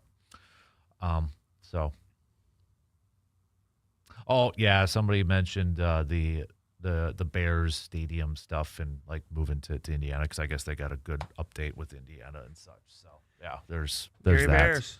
Yeah, weird how this pops up again right before a big Bears game, right? Weird. Don't tell me there's anything there. That's how things get done. Yep. So we'll do our playoff picks. How many? I got all but the Packers one. I didn't. No, because I think I went 4-2 because I didn't get the Packer game right, and I did not get the Niners. Oh no, I know. Yeah, that was 3-3. That's right. I forgot about that because I picked Jacksonville and the Eagles. So. Yep. So we'll do some picks coming up in the final hour as well too. So guaranteed to have an NFC West team in the NFC Championship, which it should be. I mean, it's about right. It's about right. Like just that's been. I mean, AFC is going to be interesting now. Yes. I think in the AFC you would not be surprised with the Final Four in the AFC if they go to the Super Bowl. The way Houston's playing, especially on defense, is just why is Matt Burke not getting head coaching interviews? Yeah, I don't understand this. I think he had one. Yeah, he hasn't had many. Yeah, that to me is mind-boggling. And then the NFC things I think get really shaken up with that George Kittle injury. Yes.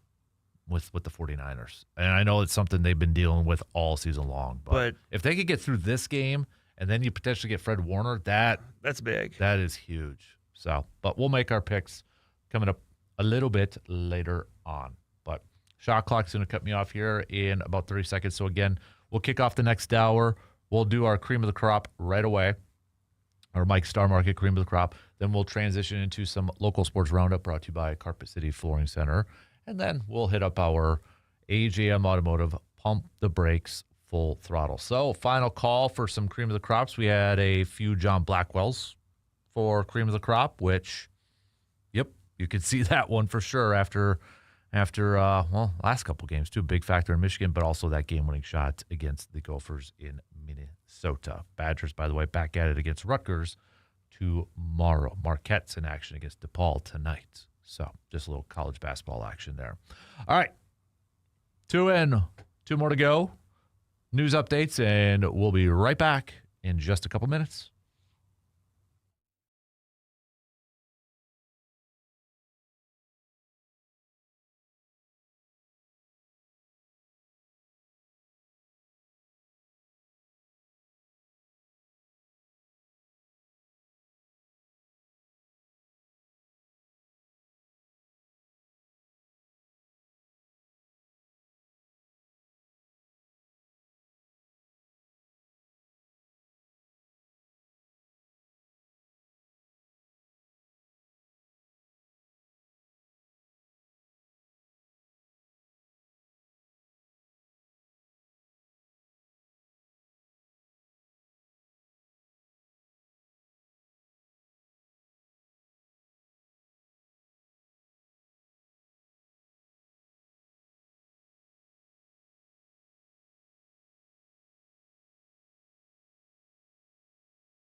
Halftime's over. Third hour kicks off right now. Thanks for hanging out with us this morning. Appreciate it. What is this? This was from Ian O'Connor, who we have had on the program a few times, but now he writes for The Athletic, kind of covering the Giants. This little piece here says the Packers loomed as an existential threat if they happen to fire Matt LaFleur. I told Chris Mara the Giants would likely be cooked on Harbaugh. I wouldn't bet on it if I were you, he responded. So there's one little, all right, interesting. So nugget there with potentially the Packers there, but Tom Silverstein said they weren't even interested. I wonder if that's more speculation. But anyways. Could be. It's over with anyway. So, all right. We're gonna do some local sports roundup here in just a quick minute. We're gonna do some pump the brakes, full throttle in a few minutes. Lead off this hour, cream of the crop, brought to you by Mike's Star Markets. I'll let you go first because I don't think you're gonna have mine. So I don't think you're gonna have mine. I'm just gonna go with what I assume to be a trio of Vikings that are retiring. Oh, okay. So obviously we saw there's the announcement of Harrison Smith. I think it was Wednesday. I'm Thielen Wednesday. I mean, obviously it seems like Harrison Smith and C.J. Ham probably both going the same way. I mean, I know Ham and I believe Ham and Smith were the two longest At least they were earlier on. So maybe that wasn't counting for Thielen because obviously Thielen ended up in Pittsburgh. But right. Yeah, just three guys that have been kind of in the middle of a lot of things there. I mean, kind of seen a few different regimes. The reacquiring of Adam Thielen this year didn't really work, I think, the way the team was hoping for. But, I mean, it was kind of fun to see him to get a chance to kind of come home for a little bit and now retire. And those guys, I mean, it's going to be, regardless of what happens with, if Brian Flores gets a job somewhere or whatever happens there, those are some stalwarts. So it's just going to be a much different team. And, just guys that have been really good, not just players, but also just kind of people around the team as well.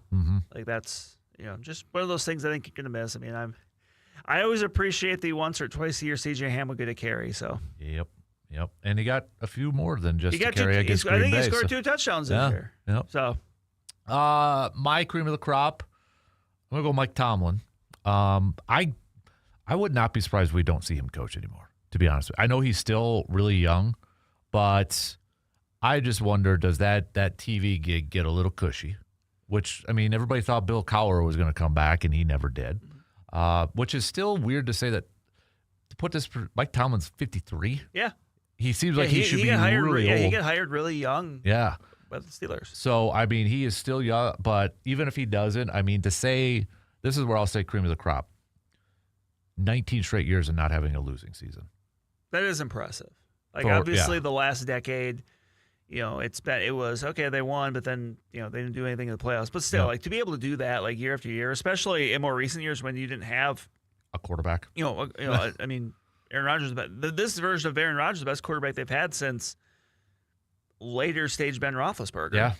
So it's impressive. Mm-hmm. Hall of Famer, right? I think so. I know coaches are a little bit different because you got some coaches who have 2 Super Bowl champions that are not in there. Right. But I just wonder with that longevity of 19, that would be the first thing. Yes, he's won a Super Bowl and he's been to 2 of them. But I would put on that line 19 straight years of not having a losing season. Right. Yeah, that matters. That is a big one. I would argue though too that there are other coaches that absolutely should be in the Hall of Fame that are not. Yeah. So, but yeah, I'll go Mike Tomlin. Because I think, too, he's going to be in a position where, okay, a year off, and then I'll look, he ain't going to jump to an opportunity. He's going to look at a good one. Right. It's going to have to be, I don't know who that would be. Honestly, that would maybe be like a Green Bay. Yeah.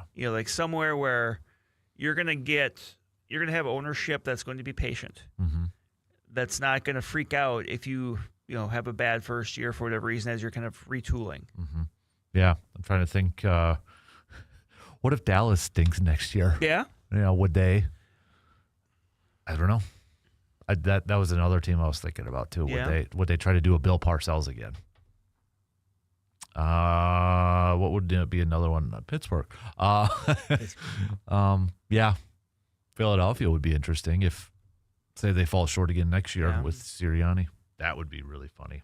It's funny because with Philadelphia, it just never seems like there's anything in the middle.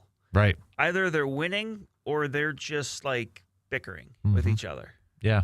Like there's no like middle ground of like, okay, no, they fell in the divisional round, but they're they seem to like where they're going. It's just, wasn't there a report though too that, and I don't know, I always chuckle at these. He wants to coach in a warm weather. Make your off-season home there. right? I Essentially, you're spending 2 months. Yeah. When it's cold. And like for Green Bay, we get some hot summers in August. It's not the heat, it's the gosh darn humidity. Right. I mean, it's not bad. People make it sound like it's okay. Then go somewhere else after the season's over with for a little bit or something like that. Cancun on 3. 1, 2, 3. Cancun. Exactly. So, all right, let's do some local sports roundup brought to you by Carpet City Flooring Center. You want to start off with girls basketball? Let's do it. Yeah. I mean, going back to last Friday, a big win for Eau Claire Memorial over Rice Lake in that battle of leaders at the top of the Big Rivers, and it was an eventful game. Eau Claire Memorial winning it right at the end. So I mean, they're up top of the conference right now, 5-0. They're up on both Rice Lake and Hudson have a 1 loss in the conference schedule, or in the conference standings, I should say.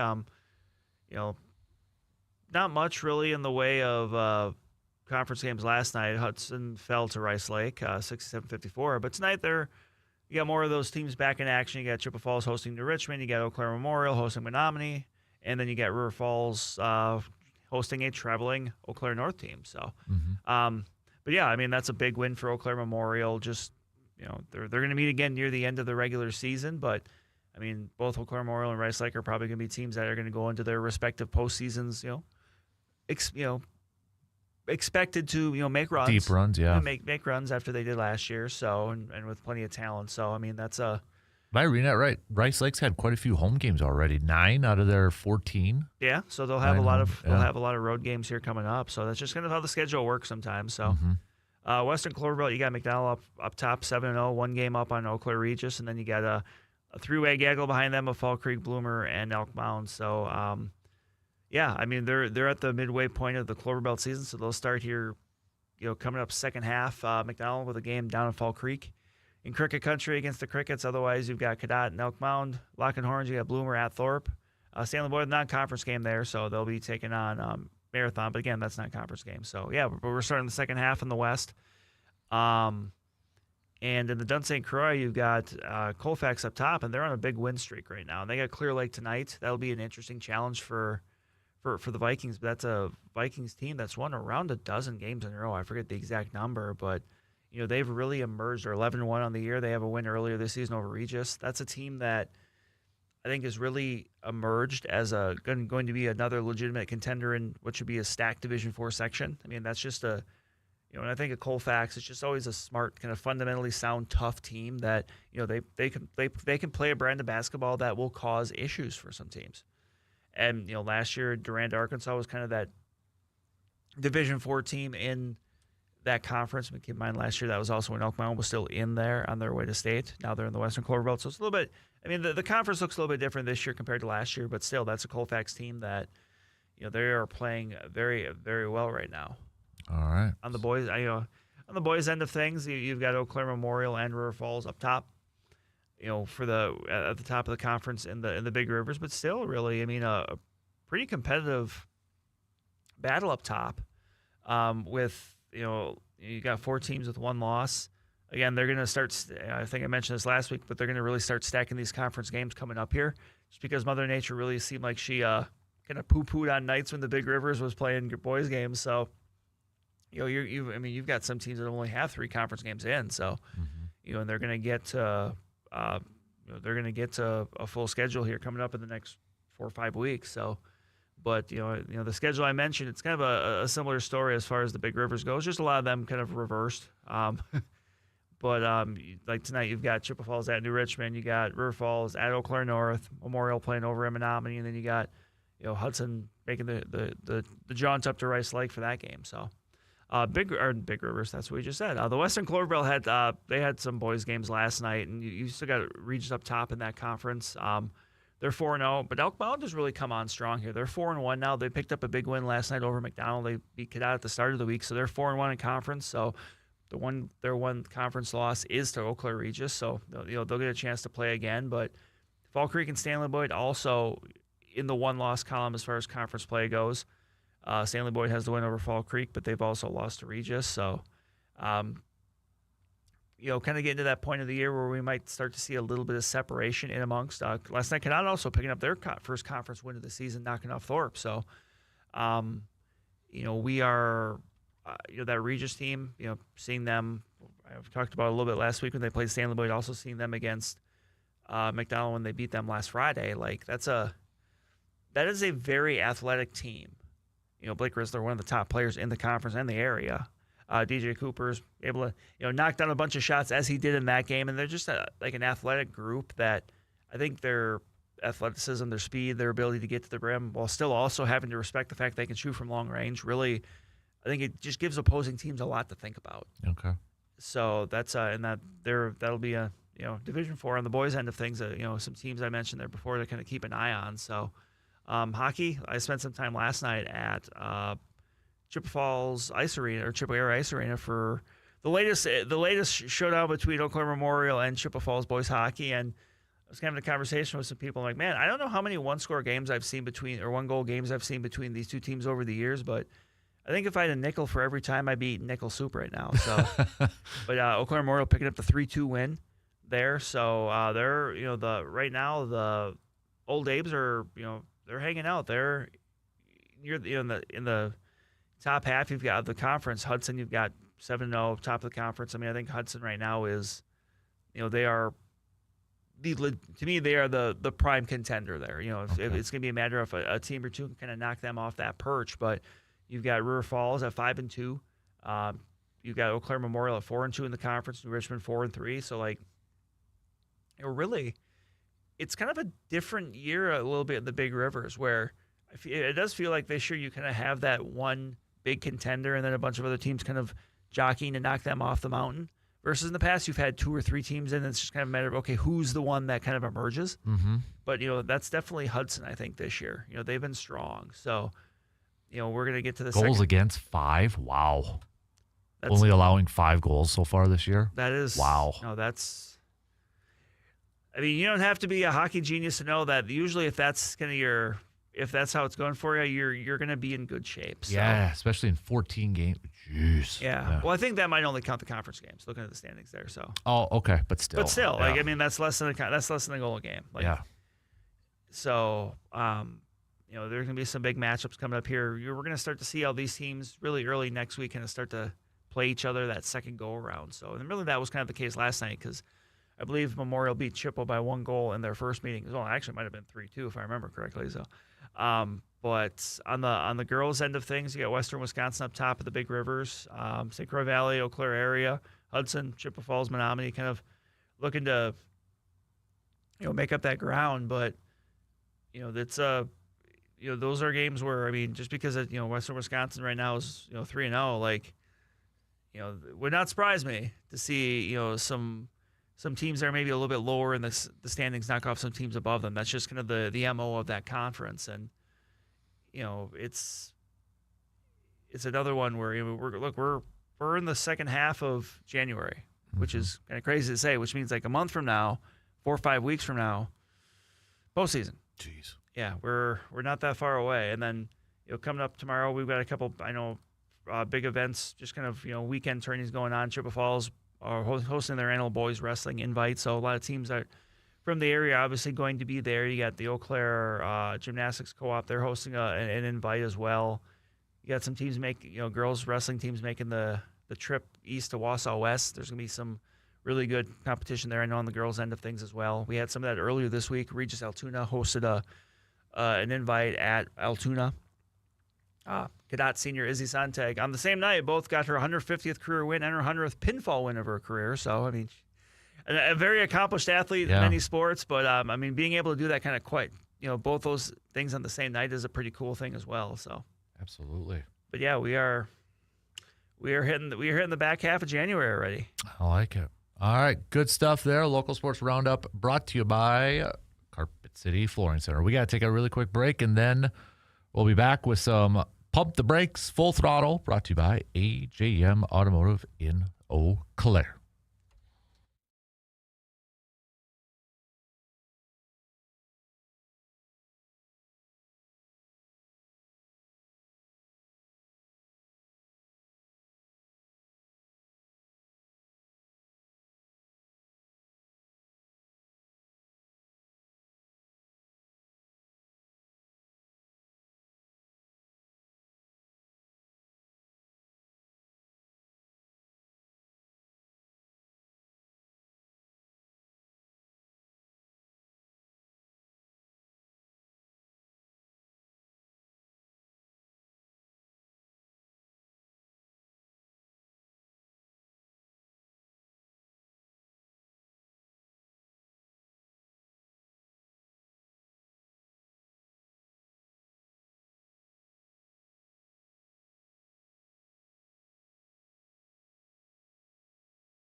With a little bit of snow, maybe some slippery stretches and such, if you do need a tow, don't forget AJM Automotive can help you out. Not only do they provide amazing auto repair, full-scale automotive repairs, small engine repair, they do offer those towing services as well. And snow plowing, too. If you're just sick and tired of already snow blowing your driveway and you want somebody to snow plow it, they can help you out there, too. Give them a call today, 715-835-9523.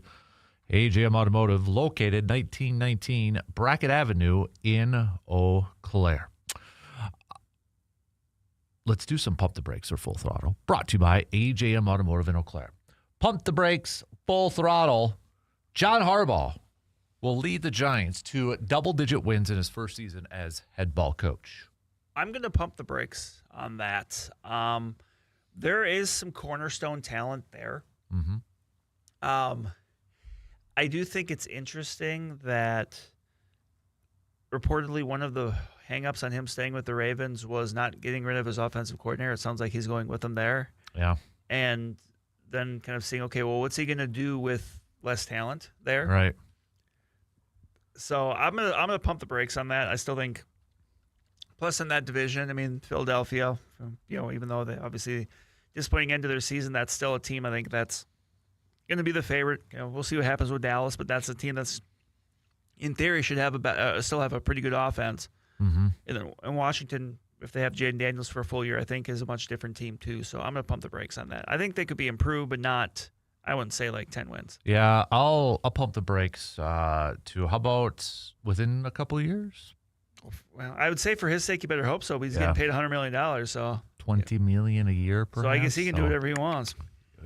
But I mean, this one kind of almost screamed of like, let's find our next Tom Coughlin. Yes. Type of hire. Because you look at those names since Coughlin, I forget if he stepped down or he's fired or whatever. I think he was stepped down. Okay, but either way, since Tom Coughlin left. Yeah. And they ain't great. No. They ain't great. Joe Judge, the Joe Judge era, the Ben McAdoo era. Joe Judge. Yeah. So. Yeah. So I think you're just looking for kind of the adult in the room that's, can raise your floor, if nothing else, at least to start. Mm-hmm. Pump the brakes, Full Throttle. There will be at least one more coach that is hired for this process that just coached last year. So another retread, like John Harbaugh.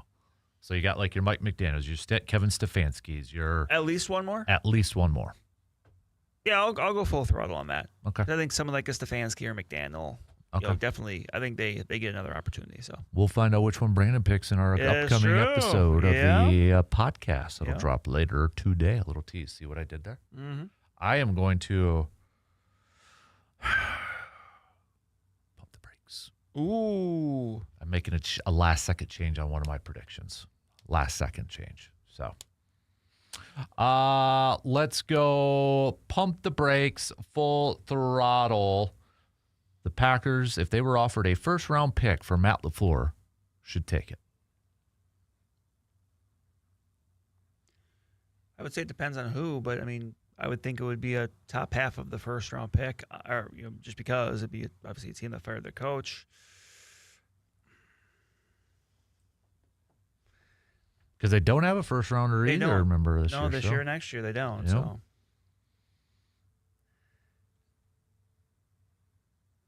You're really thinking on this. I am. I'm just kind of going back and forth. Because I think, I'll tell you this, I think a lot of Packers fans would probably say yes. I think a lot of them would. Mm-hmm. But, and then I guess would your plan be like Jeff Hafley then? Like, they would have to make that decision pretty quick in case he gets. And that's it. So.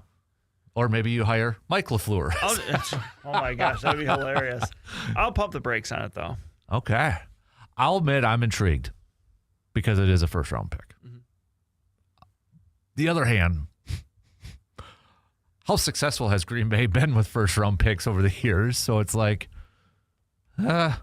where's that balance, right? It's like, I'd probably, I'm going to get ridiculed for this one. I'd probably still pump the brakes a little. First round is hard. I will say it. First round is incredibly hard. What did Harbaugh or what did Gruden? What did Tampa Bay have to give up for that? Was that a first rounder? Was it a 1 and a 3 or something? Was it a 1 and a 3? Okay. Now, that worked for Tampa for 1 year. It did. Did it help? The Raiders went to the Super Bowl, but, I mean, it just happened to be against John Gruden and such. So, that one, I don't know. And we'll see what the Broncos, if it was worth it for Peyton. I mean, getting to this point. Yeah, right so now far so good, yeah. Sort of thing. But I'm tempted. How about that? I'm tempted with it. I have to think about it. I just, I think it's clearly evident. We have seen across the league, if you have a good coach already in place or like a staff, how important is that? Look at the turnarounds we have seen with some of these teams. Right. And having a good coach or just not having a, I'm trying to think of the nice way of saying this, not having a tire fire for a coach where you can just tell, like, okay, does this person know what they're doing? Right. Right. Like, no, I agree. Yeah, like there's a certain level of competence that's like necessary. Right. I'm still thinking about it. And yeah, you're right too, because it would almost depend. Well, okay, the teams that are available out there that need a coach right now is what? Cleveland? Yeah. I'd have to look at their draft order. I'm not, so I'm just gonna. Yeah, no. It's tough. And it wouldn't even be for this year. It might be even for like a next year first round too. So who knows? But pump the brakes, full throttle. The Bucs will finish under 500 at the end of the season. I will go full throttle. Mm-hmm. I'm actually surprised in our poll it was like 60-40. I thought for sure it'd be like 80, like a lot of people thought it would be. So I was surprised that we was that. But I'm gonna go full throttle on that thing. I think they're done. They're not pump the brakes, full throttle. They missed the playoffs. I think they somehow squeak into the top 10. I do too. But I don't think top 6. No, I think they're in the plan. And that's not good enough. No. That's not good enough. Pump the brakes, full throttle. Will Freddie Peralta be traded before the season starts? Because it seems like it's picking up steam more that it's going to happen. It does. I'm going to still pump the brakes on it. I'm just wondering if they're going to get that offer that gets them over the finish line, where basically it's the Godfather offer. It's the offer that's too good to pass up. You're just like, okay, look, this wasn't something we were actively looking to do, but, we need to. So you're pumping the brakes on that? I'm pumping the brakes. I don't think he gets traded. But at this point, I do feel like it's like 60-40. I just wonder. Hear me out. Tell me if I'm overthinking this. With what the Dodgers just did, are those teams that missed out on Tucker going to be more aggressive now on trade markets and trying to get players like? So I'll just say Mets and Phillies. Phillies might be the better example here. But if you're a team in the National League and you're looking at like how do we come through the National League now? Do we have to be more aggressive and add more to try to get through like the Dodgers? Like Phillies might get Bo Bichette. That seems to be trending there. But if they want another pitcher or something, do they look at those options and just try to load up and try to get through the Dodgers? Mets, how desperate are they going to be now? Because Steve Cohen tweets out, let me know if there's smoke, literally saying we're waiting on Kyle Tucker's decision. How pissed is he? So how aggressive is he going to say, hey, Stearns, go get a bunch of guys now, who is very familiar with Freddie Peralta, right? Obviously. Yeah. But that's the only thing I'm wondering is, does a team give the Brewers an offer they literally cannot say no to? Maybe. But at the same time, see, now I'm going back and forth. But now then you're looking at it from the Brewers' perspective, it's like, what do they think is their best path? Right. But then at the other time, too, is like that team that wants Freddie Peralta, if it's because they want to get through the Dodgers, they're not going to want to give up players that are going to help them. Yeah. Do you want prospects? I think if you ask a lot of Brewers fans, they'd want somebody who can contribute right away. Right. The Brewers have one of the best farm systems in the majors right now. So, like, it's not like you're looking to do this strictly to kind of replenish the farm system. Like, I do think that if the Brewers made the move, like, the biggest piece would be someone, be it a pitcher, hitter, whatever, would be somebody that could step in right away and be a factor. Not saying they have to be the best player on the team or anything like that, but someone that would be on the roster, someone that would be a contributor and potentially grow into more. Right. Yep. So, pump the brakes, full throttle. No, I'm going to save that for picks because that would give away picks. I was going to do something with the playoff picks. How about this? This is going to be very recency effect. I've been waiting to ask this, and I didn't know if I should wait till after the game. Pump the brakes, full throttle. And I may revisit this, but pump the brakes, full throttle. If Indiana wins Monday night in dominating fashion like they have been, will they go down as the best, top 5, best college football team of all time?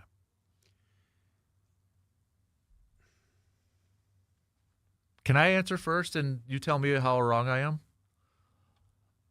I want to say full throttle because when you think about some of those teams, you think about, and I know this isn't the be-all, tell-all, but you think about, wow, they're loaded with a lot of NFL players, like the old Miamis, the Ohio State, the Alabamas. They may have probably the number 1 overall pick, but in a, quote, weak year of quarterbacks. Can anybody else name any other Indiana players? Right. And when I think about team, you know, that they're not the Miamis where you had the Willis McGahees. Right, you're just loaded up with top. Right. You're right. Like, I'm trying to think of, I'm not sure there's any other player besides Fernando Mendoza projected to be a first-round pick. Mm-hmm. None of the guys get picked, but. Right. So as far as the whole team, maybe, it's just kind of matter. I think it's a matter of how you look at it. Yeah. I will pump the brakes, but I think it depends how you look at it. If you're looking at, a team that plays as a team, then, yeah, I think you can definitely say that. Yeah. That's kind of where I'm looking at it from.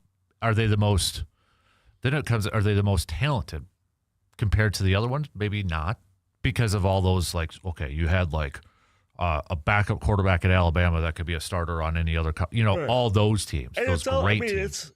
It's also interesting because you're just comparing different eras, or where it's crazy to think, you can even go back 6-7 years to some of those Alabama teams. It is a different era where obviously before the transfer portal was much what it was,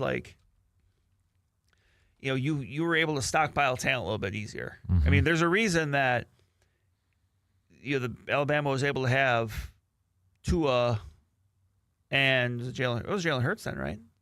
I think so. Yeah. Yeah, I'm trying to double, but would that happen now? No. Yeah. I'm not saying it was easier. It was just different. Yep. Where if someone had an issue or someone was injured or someone was struggling or whatever, you could, and if you were in Alabama, well, what are you going to do? You're just going to trade in, throw in another 5-star prospect that you signed and has been developing in your program. Now, a little bit tougher for that. Yep. Yeah. I'm excited for the game, and I'm excited. Honestly, tell me of how weird I am. I almost want Indiana to dominate because then I think that question really gets thrown out there. Right. Then you have to have that discussion. Mm-hmm. And I know some people are like, well, Miami was ranked 10th, and, did they even go? They dominated every other team, too. Yeah, Miami's legit. Yeah. I mean, Miami's defense is good, and that's where I'm excited with this Indiana offense. Carson Beck's been playing college football forever. Yeah. So, on a scale of 1 to 10, how excited are you for Monday night's game? I would say a 6, but man, if it was a week ago or 2 weeks ago, it'd be an 8. Yeah. There's just too much time. Mm-hmm. We've been in the college football playoffs for a month. Yeah. There's just been there's especially too much time at the beginning. Yeah. I'm probably a little bit more excited than I have been in years past because the other part in this too is it's two different teams. Yes, Miami, I know the pedigree, the history in that, but it's been a while. So it's right. kind of a refresh, if you will. Right. So, but and I just find it funny that the SEC can't get it done anymore. Yeah. Or at least I should say they haven't been able to the last few years. Does that mean what's his face Finnebom's got to move the country or moved because he said? Didn't he say that? Yeah, Paul Feinbaum said at the start of the year that if an SEC team did not, win a national title? Yeah. That he would leave the country. Mm-hmm. Well, an SEC team did not reach the final for the 3rd straight year. Yep. It just means more. All right, that's Pump the Brakes, Full Throttle. Again, brought to you by our good friends from AJM Automotive. We'll take a quick break, and we'll be right back.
I know we already did the local sports roundup a little bit earlier, but one question I did want to ask you really quick. I want to bring it up so I make sure I get it right here. Was there like a football change conference? Did I see something like that? Well, for playoffs? yeah, I mean, well, what it is this will be the second year of the playoff matrix, which is the way that the WIA is going, and the Coach Association agreed that they're going to determine the postseason. So, the long and the short of it is, earlier this week, the WIA released the division that teams will be in. Okay. So they know. Whereas, and last fall was the first fall that they did it that way. Okay. Previously, they would get your qualifiers and then they would split them up. But this is a way that so basically teams know what division they'll be in for the coming year as they try to make the playoffs. And Okay. and 11 player, 8 players still has one division. So Okay. but that was what it was. Just earlier this week, the WIA released those Okay. those pairings of here are the teams in Division 1, here are the teams in Division 2. Was there anything of note around here really that was a big change, or? I mean, there were a couple smaller ones. I would say I as of right now, Cadet's slated for Division 7, which they've been in Division 6. They would actually be tied for the largest team in Division 7. Okay. But and there could still be some tweaks on this as different things happen. Maybe some teams drop out or aren't playing or whatever. But I know Stanley actually moved down to Division 6, which is the first time I can recall that happening. Like they've been pretty steadily Division 5, and this is all based on enrollment. So Got it. you have enrollment, but then you also have teams moving up because of like the success factor, where you'll have a team like I think like a Grantsburg, who they've been the last few years they've been really successful. They've gained playoff points, stuff like that. So then they move up to division, stuff like that. So Okay. Yeah, I saw that I think earlier in the week, and I forgot to bring it up. Yep, but that's the gist of it. I mean, you can go to the WI's website if you kind of want to see where your team is placed. But for the most part, those are kind of some of the bigger changes, at least from my neck of the woods that were there. So Got it. So, all right, good stuff there. I know we got to take another break here before we wrap up the third hour, before we get into a 9 o'clock football hour when we look at the postseason. We'll talk a little bit about a little more about the national championship and such too, and then we'll get to our playoff picks. And then really quick after we're done with the program, we'll do our. Actually, you know what, Brandon? How about this, Brandon? We'll do our coach predictions next hour too. okay, You good with that? yeah, Kind of do that. So we'll do that too on there, fill in that. So. But if you can't tune into the next hour, we will put it up in the Man Cave podcast. That'll be available wherever you listen to your podcasts. If you want, you could still send in your cream of the crops. Brought to you by Mike Star Market. Josh, really quick, said SEC had, 6 teams in the playoffs, half the field, and only 1 in the Final Four. They need to quit favoring that conference. Notre Dame deserved to be in over at Alabama, but they also need to join a conference play instead of a cupcake schedule every year. Was it Greg Sankey was trying to angle for 7? Mm-hmm. Yeah. And even then, Vanderbilt lost to Iowa. Texas beat Michigan, but there were other ones where the SEC just in general did not have a good bowl season again. Mm-hmm. Right. Yeah. So, should we take our final break? And No. then What do you expect me to say? let's take our final break, and then we'll wrap up the third hour and then get into a 9 o'clock football hour. If you want to play along and send your predictions, please do so. Go ahead. All right. For coaching predictions. So, all right. Final break, and we'll be back to wrap up the third hour before we get into that fourth hour. Coming up after these quick words.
We got about 9 minutes left to the top of the hour.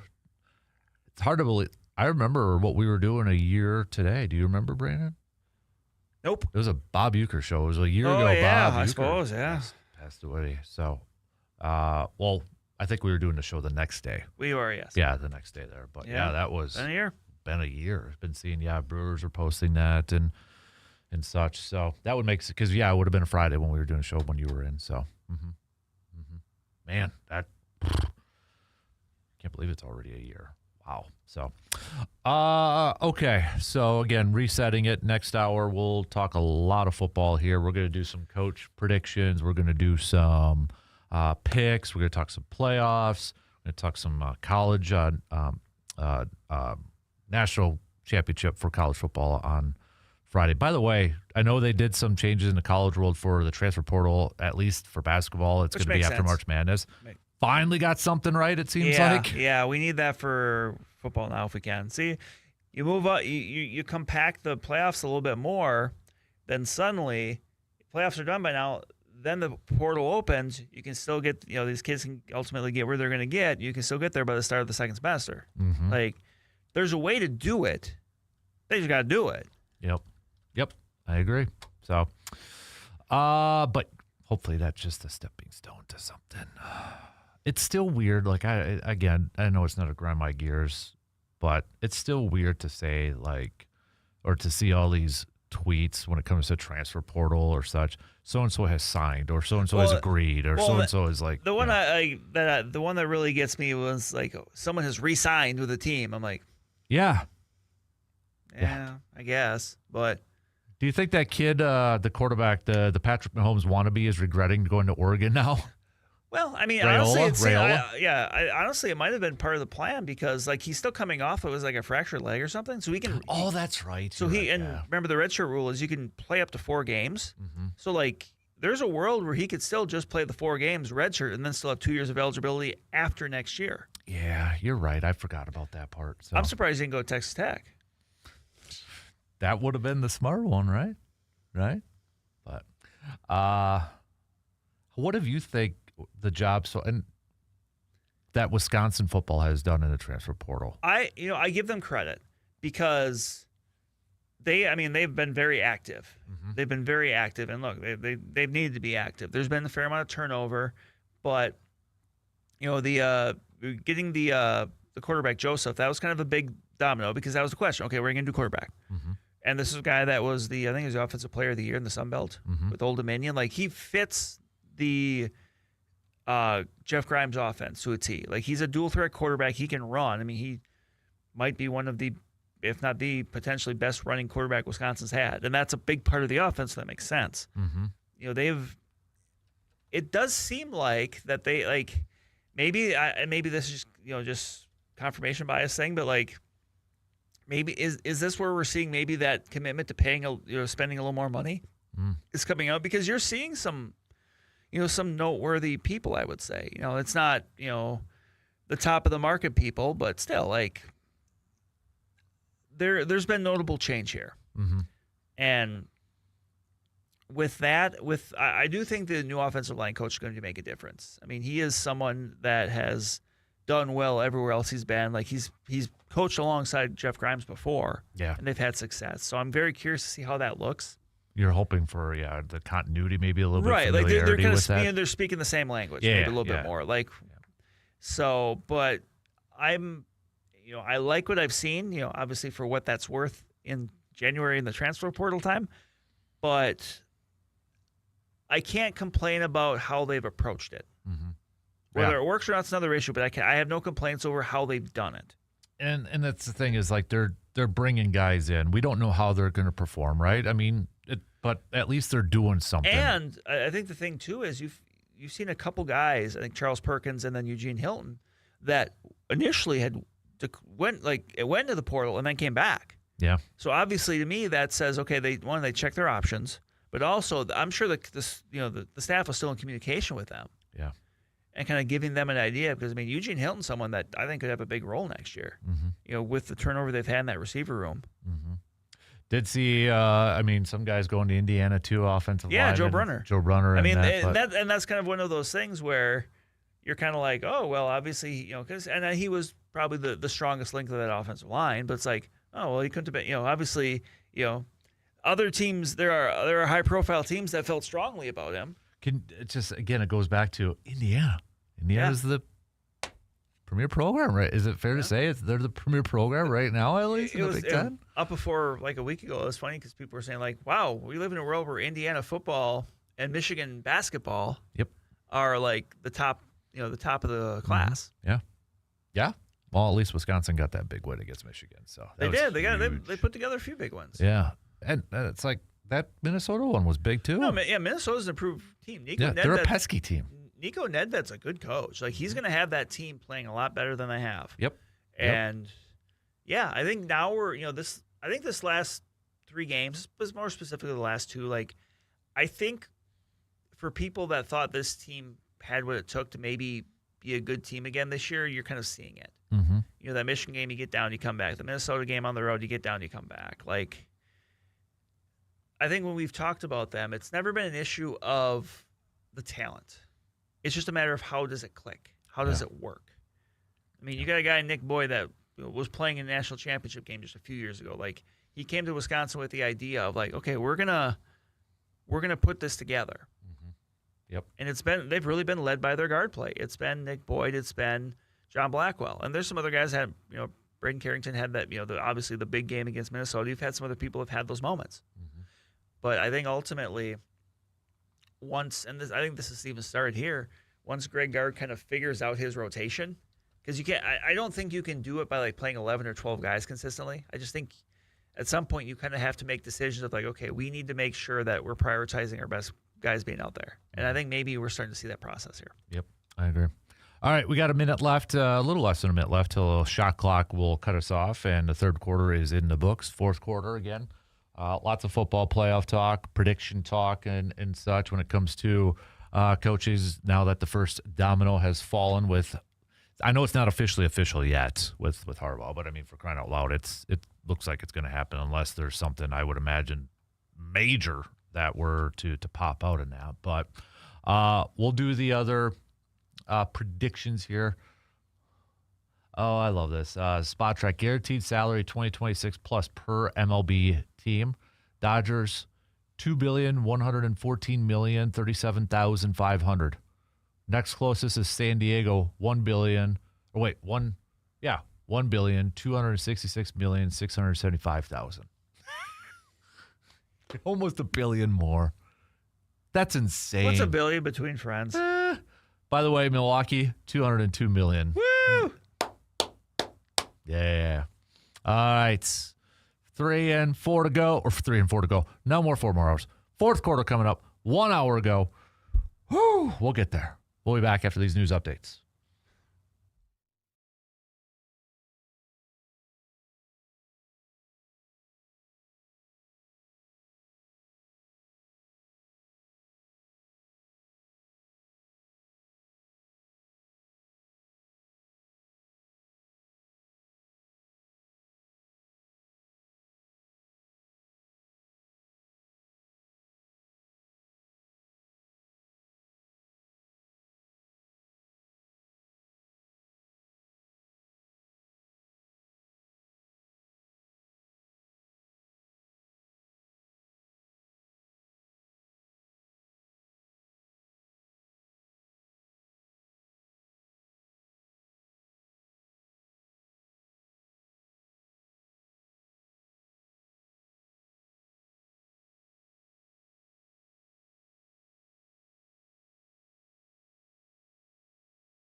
All right, here we go. Final hour, kick it off right now on this Friday morning. TGIF. We are almost to the weekend, peeps.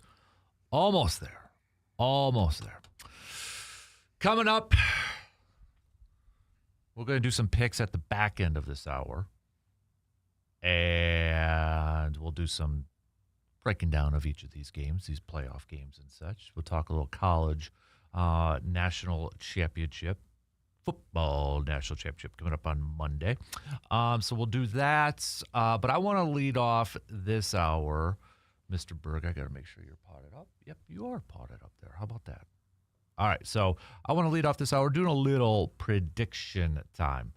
So we know, it's not official, we know Harbaugh is going to be the Giants coach. We still have 8 more openings as of now. I guess things could change if somebody else decides to be go. But at this point in time, on a Friday, 9:04 Central Time, January 16th, there is 8 openings with Harbaugh going to take the Giants job.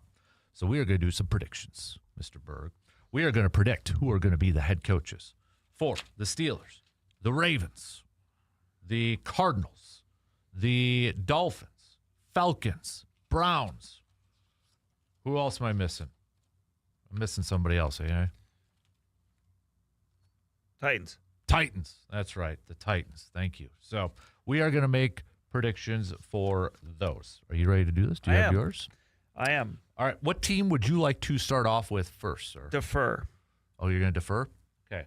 Let's start off that. Oh, we forgot the Raiders. So let's give the Raiders a shot first. Okay. So we'll go Raiders first. All right. Who are you going to roll with? I'll just say the team, then you tell me first, then I'll tell you mine. Okay. So I'll tell you how wrong you are. My pick for the Raiders was Clint Kubiak. Ooh, okay. The offensive coordinator for the Seattle Seahawks. I think that it makes sense. Look, Raiders' number 1 pick, they're probably going to take Fernando Mendoza. Mm-hmm. Get a young quarterback. You get the coordinator. You pair the offensive, mind. I'm assuming he would be the play caller too with him.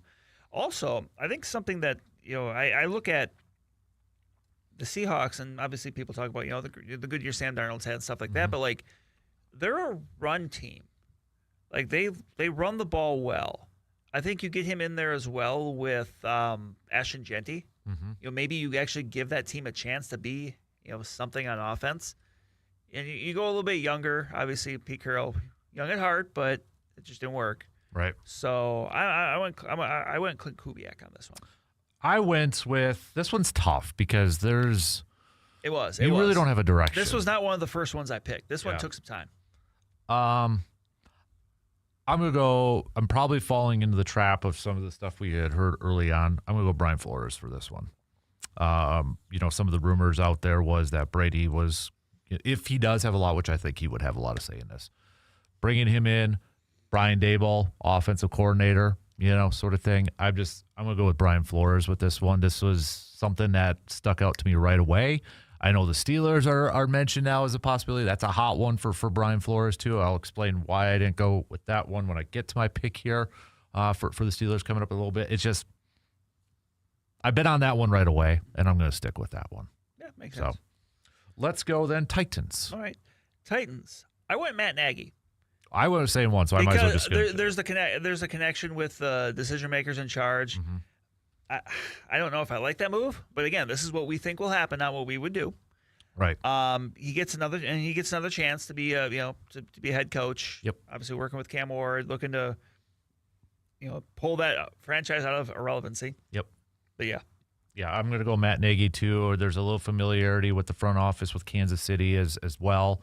I'm like you. If it were me, I don't know if I'd make this higher. Because, first of all, I think they'd go offensive-minded coach because you got to see what you have with Cam Ward. And I think you got to go with that coach that can help out the quarterback, with Matt Nagy and his experience and such. So I think that I do wonder the latest comments from Patrick Mahomes. I don't know if you saw this, but apparently the other day he did say that if for his new offensive coordinator, he would like somebody that comes in with some new stuff. Okay. So I wonder if that's a little damning for Matt Nagy, potentially. But so I do wonder a little bit on that.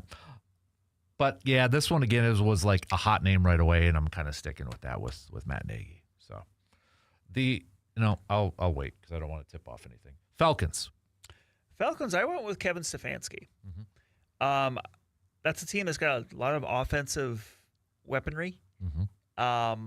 Little question at the quarterback spot, but like I think Stefanski makes sense there as a guy that can come in. I mean, 2-time coach of the year. Like, I think I don't think you're going to find, maybe besides the Jets, a situation that's as tough to work with as the Browns. So I'm going to go with Kevin Stefanski on this one. I think he's an offensive mind that comes in there right away and can give them a little bit more there. That is a good pick. I do not have it. This is where I did go with Clint Kubiak because I'm trying to connect some. I think, again, offensive-minded coach with some of those weapons that they have. They're intriguing, right? Bijan, Drake London. We'll see about Kyle Pitts. They got to figure out quarterback. The other connection I went with this thing was Matt Ryan.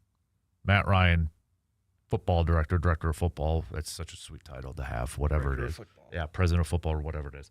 Clint Kubiak, Matt Ryan's best season as MVP when they went to the Super Bowl. Kyle Shanahan was his offensive coordinator. Shanahan, Kubiak, they're 1-1. They're from the same tree, sort of thing. So, if Matt Ryan has a lot of say in who that head coach is going to be, I wonder if he wants to try to define from that, not genre, but that tree, from that tree. And I think you see what is going on in Seattle with Sam Darnold and that'd be hard to I want some of that. So that's where I went with Kubiak for that one. Makes sense. So let's do Browns then.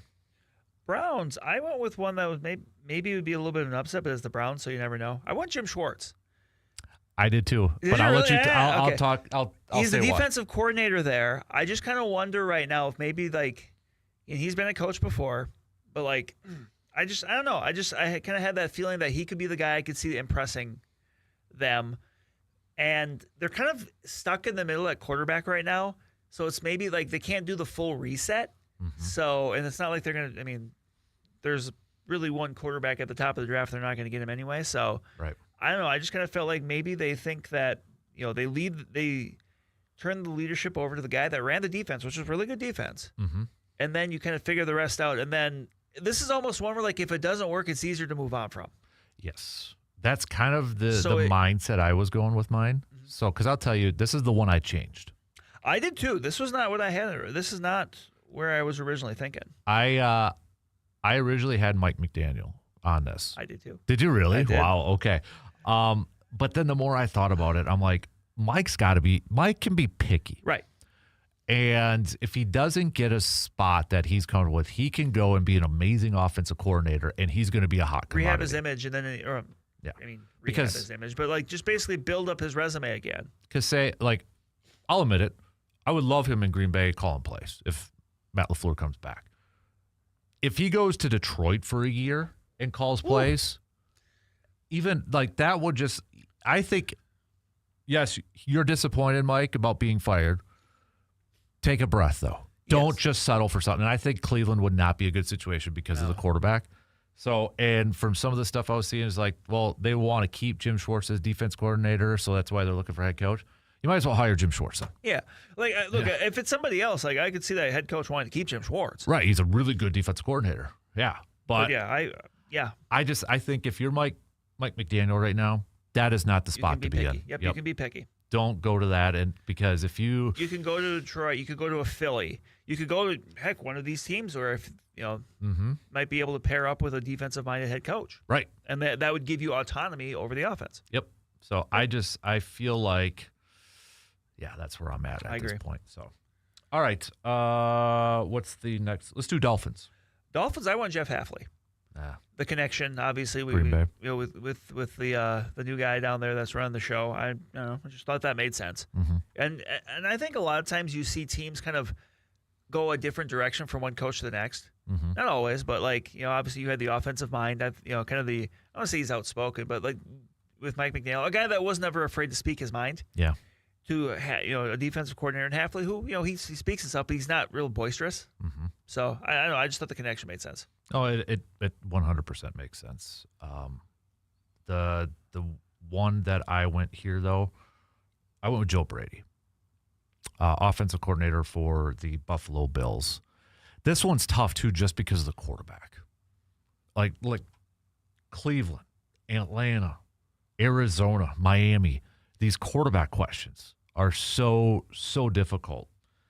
And I look at the Miami situation, and do they try to bring in an offensive mind to figure out that quarterback spot? Whether they give another shot to Tua, whether it is Quinn Ewers, I don't know. Malik Willis maybe goes down there. So I went with Joe Brady just because of the offensive mind and what he has done with Josh Allen up in Buffalo. So speaking of Arizona, let's do Arizona. Another tough one. A lot of these are tough. This was tough. I went Vance Joseph though. Done a really good job of that second win with the Broncos as the defensive coordinator. Mm-hmm. Yeah, I don't know. Like this one just didn't excite me. Like this is another one where it's like, what are they doing with Kyler Murray? Like if he's on the move, like what are they doing? Yeah. Like I don't know. Like, and I don't know. Just for whatever reason, this is kind of where the merry-go-round stopped for me, where I just went with Vance Joseph. No, that makes complete sense too. This one I really tried to because first of all, I can't see anybody from the NFC West, like the Rams, the 49ers, and Seattle wanting to go there because it's a bad situation. And I can't see it. So I went a little bit of a wild card here. Pass game coordinator for the Patriots, Thomas Brown. Interim head coach from the Chicago Bears last year. Still has a McVay background because he worked with him. So I just feel like this one's going to be hard for the Cardinals to try to get one of the top tier, quote top tier. So I went with Thomas Brown as the pick there. Now, these two really fun ones. Yes, these are fun. These are fun. Ravens, I went with Chris Shula, defensive coordinator for the Rams. Wouldn't that be funny? Just because of the Shula, like going to a premier AFC program and his grandpa, I think obviously. this is one of those where they could bring in Chris Shula, and maybe this is a landing spot for a Mike McDaniel. Yeah, that would be fun. Or a Brian Daboll, who has experience with running quarterbacks. Like, that's almost how I kind of visualize this for them is Chris Shula, the young defensive coordinator for the Rams, paired with a veteran offensive coordinator that he can kind of turn that over to. And that's going to be, you would think, a place someone like, a Daboll or a McDaniel want to go because of Lamar Jackson. Yeah. Yeah. This one, I think Ravens to me is the best one of the openings. I think so. And I think a lot of that is Lamar Jackson. Yeah. And I think you got a team that's ready to win now. Mm-hmm. So I think this would be such a great fit. I go Robert Saleh. Yeah, he waited another year. He's in a position that I think he could pick and choose where he wants. I don't think anybody's holding against him what happened with New York. No, I don't think so either. And I just look at San Francisco this year. The numbers are not great for pass rushing defense, but you know what? They're still in the playoffs. Right. They're still getting it done. They're in the second round of the playoffs despite look at all the players they've lost. Bosa, Warner. I mean, those are huge defensive players. Mm-hmm. And they're in the second round of the playoffs. And would it surprise anybody if they got to the NFC Championship game? Probably not. No. And can you just imagine Robert Saleh coaching the Baltimore Ravens, though? I could. Yeah. Like, I think you and I are on the same mind of, like, I think they want to get that defense back. Because that defense is not good. Right. Like, so you get someone in there that can kind of take charge of that defense, get them back to being, when you think of Ravens, you think smash mouth football. Yep. Like that kind of on defensively, a defense that flies around that makes a difference. Yep. That makes sense. Yep. I went with Bob Saleh. So, all right. Now the Steelers one's interesting because one, we don't have a lot of examples of them hiring coaches because and when you look at it, it's been young defensive minded coaches that have stayed there for a boatload of years. Do they stay that way or do they change it? It's a little bit unknown. Yep. For this one, I want Brian Flores. Yeah. I mean, there's a connection there. When he coached under Tomlin for a year, when after he was let go from the Dolphins in the kind of the early stages of that ongoing lawsuit for them. Mm-hmm. I think the Steelers like to deal with familiarity and loyalty. Like they've already had him in the building. They know what he brings, but yet he's a younger guy. He's still, I mean, he's energetic. Like he's a defensive minded guy, obviously. Like, and that's a Steelers team that has put a lot of money into their defense. I think they have the most expensive defense in the NFL. Well, you look at T.J. Watt, you look at Jalen Ramsey, Right. you know, those guys. You don't think Brian Flores Patrick would? You don't Queen. think Brian Flores would have fun working with those guys? Oh yeah, 100%. Like that's kind of what led me to Brian Flores at Pittsburgh. I think Brian Flores would be a great hire. I think that instantly would. You talk about defenses with Baltimore. He's a Northeast guy too. Yep, that would be a scary back to the Pittsburgh defenses that we know. The only thing, and I originally had that. The only thing I was like, okay, but if we look at history in their hirings, he is a retread. It's true. He is still younger, but he's not. He's not super young. Super he's not young. in his like his 30s. Right. So that part of it was like, okay.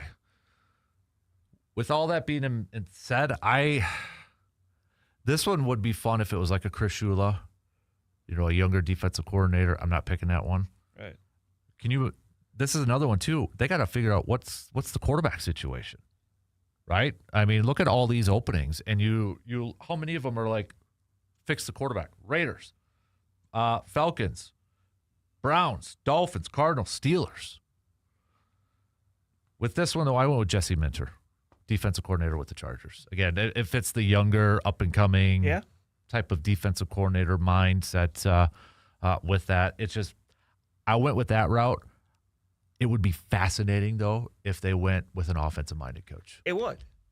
Because it completely is. It's something they've never done. Right. And if you think about it, though, too, during the Mike Tomlin era, how many times they've tried to find an offensive coordinator, right? I mean, Matt Canada, Arthur Smith coming in. You know, you could talk about all the different quarterbacks, but then it's like after Bruce Arians, they kind of really struggled to find a consistent offensive coordinator. Or heck, after the Ken Wisenhunts, you know. So do they like, okay, maybe we want to focus on offense, find our quarterback, and pair those guys like a lot of teams do. So I wouldn't completely take that off the table as well. So those are my picks. I think we were thinking on the same path for a lot of these. Yeah. Like, I'm with you on Mike McDaniel. I mean, he's going to have the choice. Like, I don't want him in Detroit because when you think of Mike McDaniel, like you think of run games. Mm-hmm. And what would he do with that run game? Yeah, I don't. That's want already quite good. Yep. Heck, go to Baltimore or Pittsburgh. I don't want him in Philly either. No. And I mean, those are two appealing places, I would think. But yeah, go to the AFC Central, or I was calling it the AFC Central. Heck yeah. Go to the AFC North. Yeah. For a year and then get a job somewhere else. Mm-hmm. All right, there you have it. Those are our predictions for NFL head coach openings as of right now. Let's take a quick break. We're going to talk some more football playoffs, breaking down these matchups. Coming up after these quick words.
All right, let's take a look at these playoff matchups and kind of break it down before we make our picks. All right, looking at each one of these games. We'll start off with the Saturday afternoon, Buffalo versus Denver. I'll tell you, this one is probably the most intriguing one for me between Bills and Broncos. I don't know about you.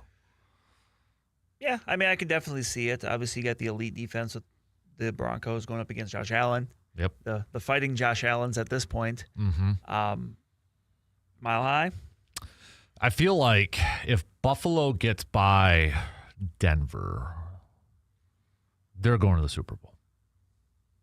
But I'll say this. I really want Buffalo-Houston in the AFC Championship because of Josh Allen going up against that defense. Ooh. I think that would be really fun. This Denver defense is pretty darn good, too. It is. It's just the way that Houston's playing right now. By the way, I'm glad there's people talking about it. You would know more than I do. But Danielle Hunter, the career he's had, I think has gone completely under the radar. Because he is the most unassuming superstar there is. Like he's even going back to when he was in Minnesota, he never craved attention. He just kind of goes about what he does. Like he's a monster. What, like over 115 sacks or something like that? Yeah, and I remember he came into the league as 20, 21-year-old. Mm-hmm. And when they said, I'm like, he's got that many already? Oh, yeah. Yep. It's like, wow. Yep. So, and he's still getting it done down in Houston. Oh, yeah. Him and Will Anderson, that is such a good combo. Yep. Yeah, that was a great move by Houston to bring him in. Yes. So. Yeah, he's a great fit for what they do. Mm-hmm. But, I'm really intrigued with this Buffalo-Denver game. And, obviously Bo Nix had a little bit of experience with the playoffs last year. So we'll see how that benefits going forward here, too. But against Buffalo, wasn't it? It was, yeah. So tables are turned a little bit here, right? Because Denver was the lowest seed last year. So, a little bit of a rematch. And remember, I think Denver right away got off to a lead last. They started out decent, and then it kind of went awry. But and Buffalo, kind of similar to maybe Chicago, and yes, it's a little cardiac, where they've had to make some of these comebacks and making things closer than they appear or should be at times. 10-yard quarterback sneaks. Yeah, holy moly. So, but all right, so I like that matchup. I think that's a really good one. We get a rematch of San Francisco-Seattle from a couple weeks ago, which was the 1 seed. It ended up being a 13-3 win for Seattle. I'll admit it, it's a little bit of a downer. No George Kittle in this game. And we know Fred Warner isn't going to play in this one either. So I think that is a huge loss for San Francisco going into this game. The weird thing is, though, too, remember, technically, Seattle's been better on the road than they've been at home this year. And they're at home. But I think you ask them, they're better. They'd rather be at home for this. But two teams, obviously, that know each other incredibly well. If there's one thing that Kyle Shanahan and this team has done a fantastic job is overcoming a lot of these injuries. But you do have to wonder at some point, does it catch up to them? But nonetheless, this should be, I would imagine, maybe something similar to what we saw a couple weeks ago. Right. Yeah, I think it's going to be, what does Kyle Shanahan kind of have in the bag of tricks? Mm-hmm. Because it almost feels like they're going to have to try a couple things for this one because they're definitely the underdog. Yeah. You're going to have to rely on Christian McCaffrey a lot. Right, there's going to have to be a heavy Christian McCaffrey game, maybe a Juwan Jennings game where he kind of pops, but also the other thing too is the Sam Darnold injury. Yeah. That's something that just kind of popped up here. The oblique. Yeah, and that's the Ryan Braun injury. Yeah. But you do wonder, okay, if San Francisco could somehow get pressure, try to bang them up a little bit, right? Is it going to end up getting worse throughout the game? Can that San Francisco run defense hold up against the Kenneth Walker, Zach Charbonnet combo? Yeah. Yep. So, and then for the next one, we've got Houston versus New England, which, the Mike Vrabel connection with Houston back in the day, this just seems like this has been a matchup how many times, like Houston, New England. Even Houston's GM, Nick Castrio's from New England and such, so there's a little bit of that. The defense of what Houston is doing is just lights out. For crying out loud, this is such a fantastic unit. They're not just good. They beat people up. Yeah. Yeah. And I'll be honest, if there is one road team that I might have a little bit more confidence in, it might be Houston, just the way they're playing. Yeah. With that defense. Yeah. And, C.J. Stroud, they put up 30-some points in Monday night's game. Yeah. So And then like that defense is capable of getting a pick six. Yeah. Like the defense could give them a touchdown again. yeah, that is a fun team to watch. And you go back to the beginning of the year in the regular season, and we were like, oh man, Houston, it ain't Yeah, good. what's going on? Yeah. D'Amico Ryans might have saved the season by giving up play calling, defense, and giving it to Matt Burke, and that just kind of changed the course of everything. And I think that's why, not to spin it to Green Bay, but that's where we were. Some Packers fans would like to see Matt LaFleur maybe give up play calling and such. But yeah, that uses, I think, 10-game winning streak they're on right now, which you talk about momentum. Is there any other team right now in the postseason that has more momentum than Houston? I'm not sure. And like it's so hard in football and NFL to win that many games in a row because of the nature of the crazy stuff that can happen. Yeah. Yep. And then we got the Rams and Chicago. Chicago did lose a couple big-time players, TJ Edwards, in that game against the Bears or against the Packers and such. So weather's going to be atrocious, it sounds like. Yeah. So you'd think that would benefit a team like Chicago. You would. But last year, the Rams had a pretty good showing for themselves in Philly when it was kind of crappy, too. So that's true. Yeah. I did appreciate Sean McVay's response to, I don't know if you saw or heard. So yesterday he was asked, let me see if I can bring it up because you got to listen to it. And it's probably better to watch just to see the little bit of a smirk that Sean McVay has. Because I did see some people out there, if Twitter's not working, I don't know if it's going to pop for me. But some people out there were like, Matt LaFleur's got a lot of friends. Are they going to be, helping him out and such? It's not loading up for me. Essentially, he was asked, Matt LaFleur is very familiar with the Bears, obviously. You and Matt are friends and work together and such. And he kind of smiled because he was asked, have you talked to Matt LaFleur? He kind of smiled and he said, I can't remember what he first said, but then he's like, we did our, we studied, we did our tape, we did our typical coach speak, we're scouting and all that. And Matt LaFleur is one of my very close friends. And he smiled. So he's like, yeah, LaFleur talked to you, and you're probably picking his brain and that sort of stuff. So I was like, I appreciate that. Yeah, a little candor there. Yep. So I don't know if there's any extra motivation I don't think he's gonna go out there and be like, let's win it for this coach on this other team that got trash talked or whatever. Like, no, but you see a thing or two. Mm-hmm. I'll just say this. If the Rams do win, I wouldn't mind a cold, icy handshake at the end. I would not mind that. Just no bro hug, nothing like that. No. Just a quick bye and all that, and say just a quick blow by. Just because. Again, I don't have a problem with what Ben Johnson did because, it annoys me as the fan. Right. But that's why it's like, but I don't have a problem with it because it's a rivalry and that's what you're supposed to be, as upset about that. So I just hope that we can get them back next year. So, but that would be kind of fun. Yeah, let's face it though too. I think, if you're the Rams, you would think you'd be able to move the ball against that Bears defense, right? Yeah. But then what the Bears defense did in the second half against Green Bay, it's like, whew. Yeah.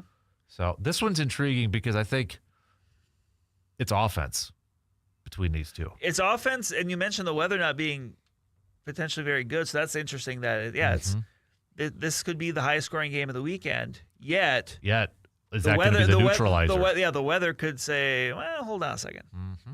Yep. So, all right. We'll take a break, and then we'll make picks. I know we got a couple breaks yet here, but extended picks. Okay. With this. So, all right, quick break, and we'll be right back in just a couple minutes.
before we get to some of our other picks, like the national championship and such, we're going to do our playoff picks right now, just because. Right now, because we can do it because we want to. Don't need to bring up the playoff machine because I think we're getting to that point now. So. Even we can understand what happens. Yep. So, all right, Buffalo and Denver.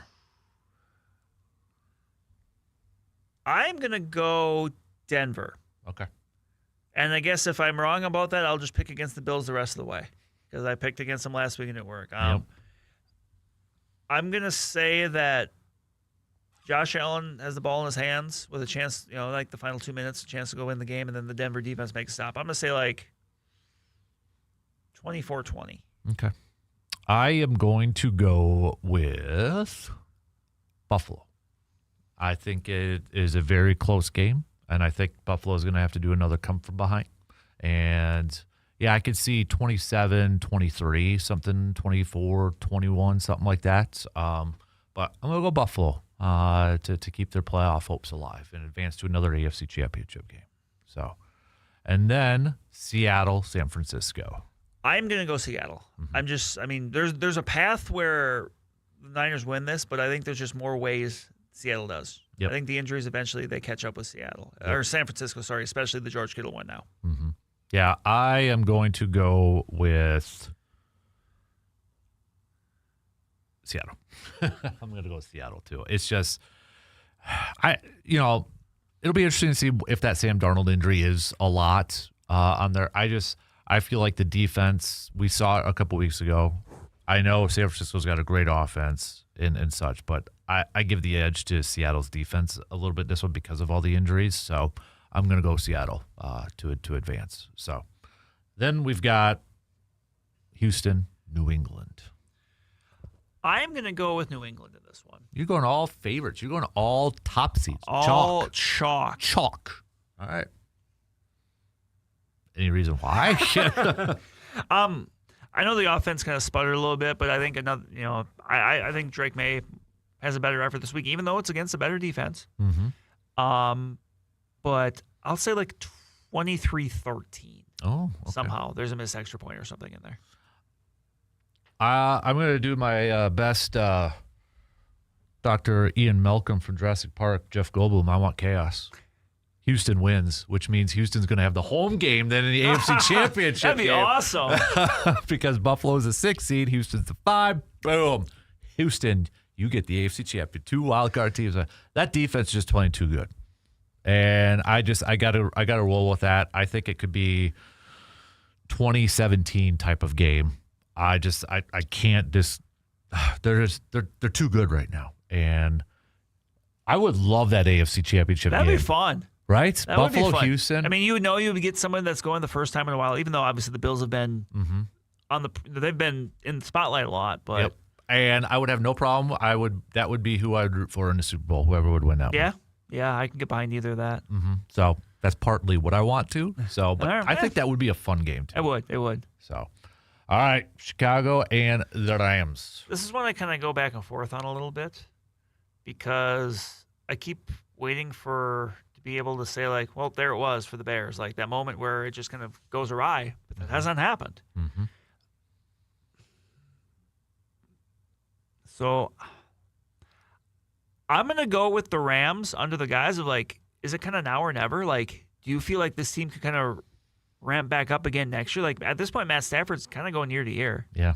Like, and go back to July when it was like he wasn't practicing and he was like spending all his time and like just trying to get in his body healthy. Like, I don't know. Like, I'm going to, I'll go Rams here. Mm-hmm. Like 23-20. I don't know if I'm making much about this. It does kind of worry me a little bit that today a bunch of Rams assistants are doing their head coaching interviews. Yeah, you never know. Does that factor into preparation? Are they focused? Chris Shula, Mike LaFleur, they got another. Yeah, Shieldhouse is doing one too. So I mean, they've got a lot of dudes who are, and I get it, I understand it. The weather is something in there, but I mean, Stafford's played in it before. Yeah, you mentioned Philly. and look, Kyron Williams Blake Corum, like they want to run the ball. Yeah. Like, so I don't think that it necessarily takes them out of the game. I go back to the Philly game last year where they played well, and they had a chance to win that game in the snow in Philly. So this isn't 40 years ago when the Rams would have to go play the Vikings when they played at the Met outdoors, and they couldn't do it. And I wonder how much, because last week they jumped out early to Carolina. They're like, oh, yeah, here's the route everybody thought was going to happen. But I wonder if that actually was kind of a nice little message. Hey, don't take anybody lightly. I will say I don't think the defense is playing as well as they were last year, the Rams. They still got players. They still got dudes.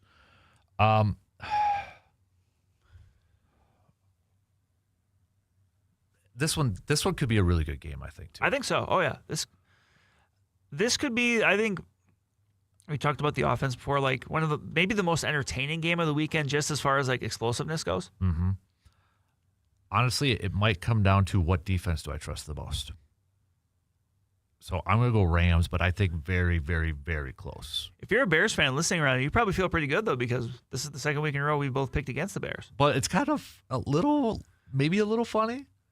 Oh, no, okay. Why is it +1 there? Oh, it's not funny at all. No. So, okay, Rams are favored by 3.5, it looks like, if that's right. So, but, interesting. Yeah, but then they got +1. I don't know what that is. That's kind of confusing there. So, but I wouldn't be surprised if I think if Chicago wins, it's going to be a similar fashion. It's going to be a second half comeback. I feel like the Rams can jump out to an early lead again, and honestly, no lead is safe. Yeah. As we have witnessed and as I've gone through. So a couple times. You do wonder, you bring up the Stafford thing. Let's just assume, because I think he's a favorite to win MVP this year, probably. Him or Drake May. Yep. If he wins MVP, if the Rams win the Super Bowl this year, is he done? I think so. Goes out. He's got 2 Super Bowl titles then, and maybe an MVP. That'd be a hell of a way to go out. It would. But yeah, I think a lot of people kind of forget that weird offseason we had with Stafford and the Rams. Like, is the guy going to be healthy enough? Yeah. And I know we talked to Dr. Crow about it too, and he's like, yeah, and the fact that we haven't heard about it during the regular season is maybe they're just not that vocal about it, or I don't know, but it is definitely kind of weird. I will say, I don't have a problem with the Rams. I'm more of the guy like, okay, more teams unless it's my team, let other teams win it sort of thing. Unless it's my team, I want it to win all the time. I do want Devontae to get a Super Bowl. That would be cool. I don't want Matt Stafford to get another one, but I'm just still, probably the Lions days, the division. But I want Devontae to get one. So the thing is,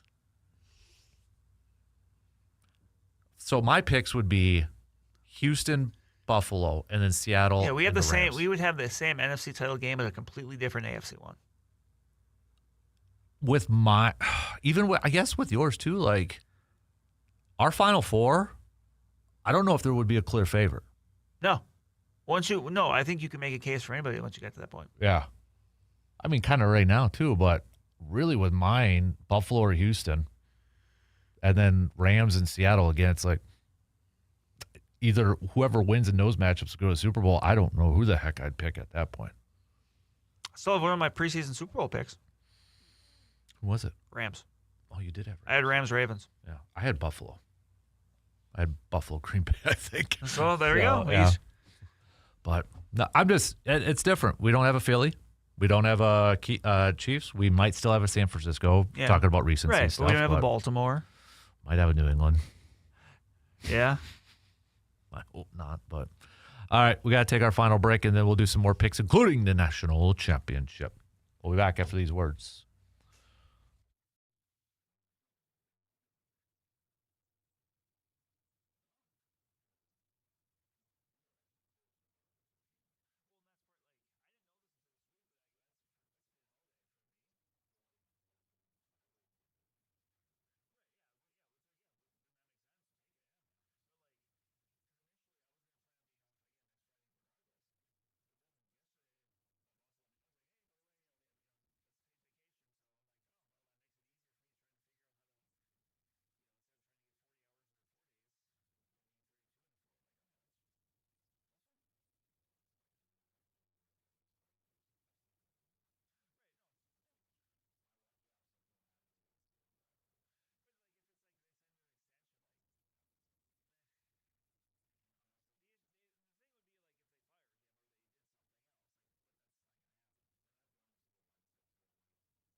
We already did our playoff picks. I only want to do one more, and that is going to be the national championship on Monday. So Indiana taking on the University of Miami Hurricanes.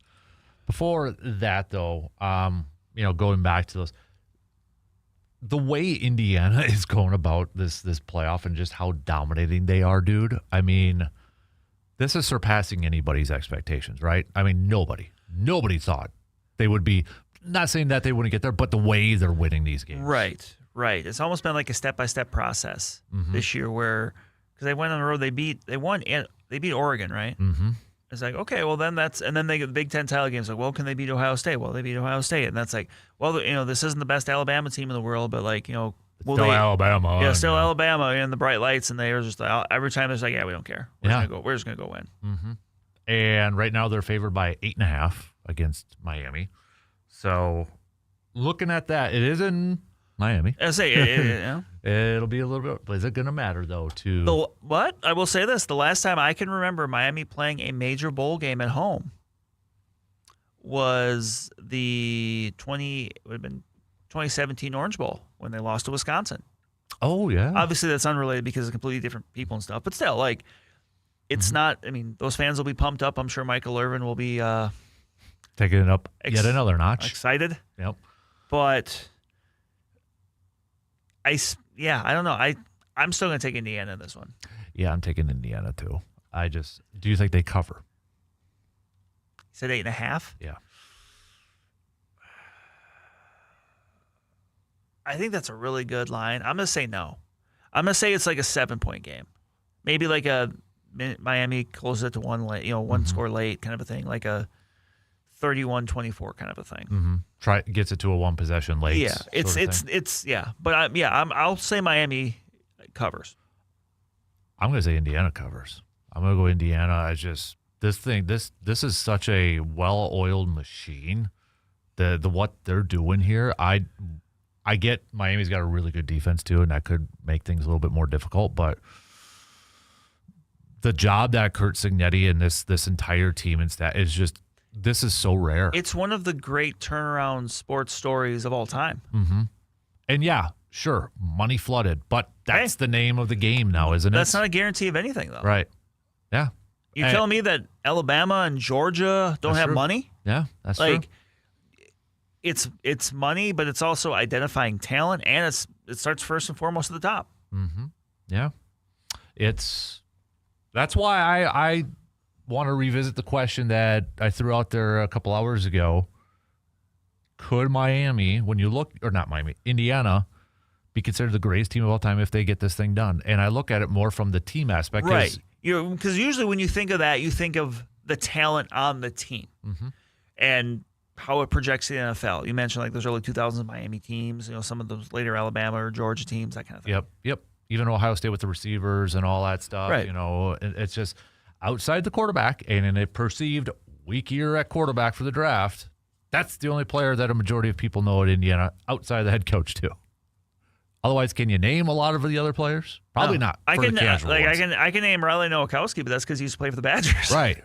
But that's you're not getting all this. And yes, I get the quarterback won the Heisman and all that too, but still, it's not the most popular player-wise team that we have heard. And that's not to say that these guys aren't going to get drafted and have good careers in the NFL. It's just that there's just not the hype there. Right.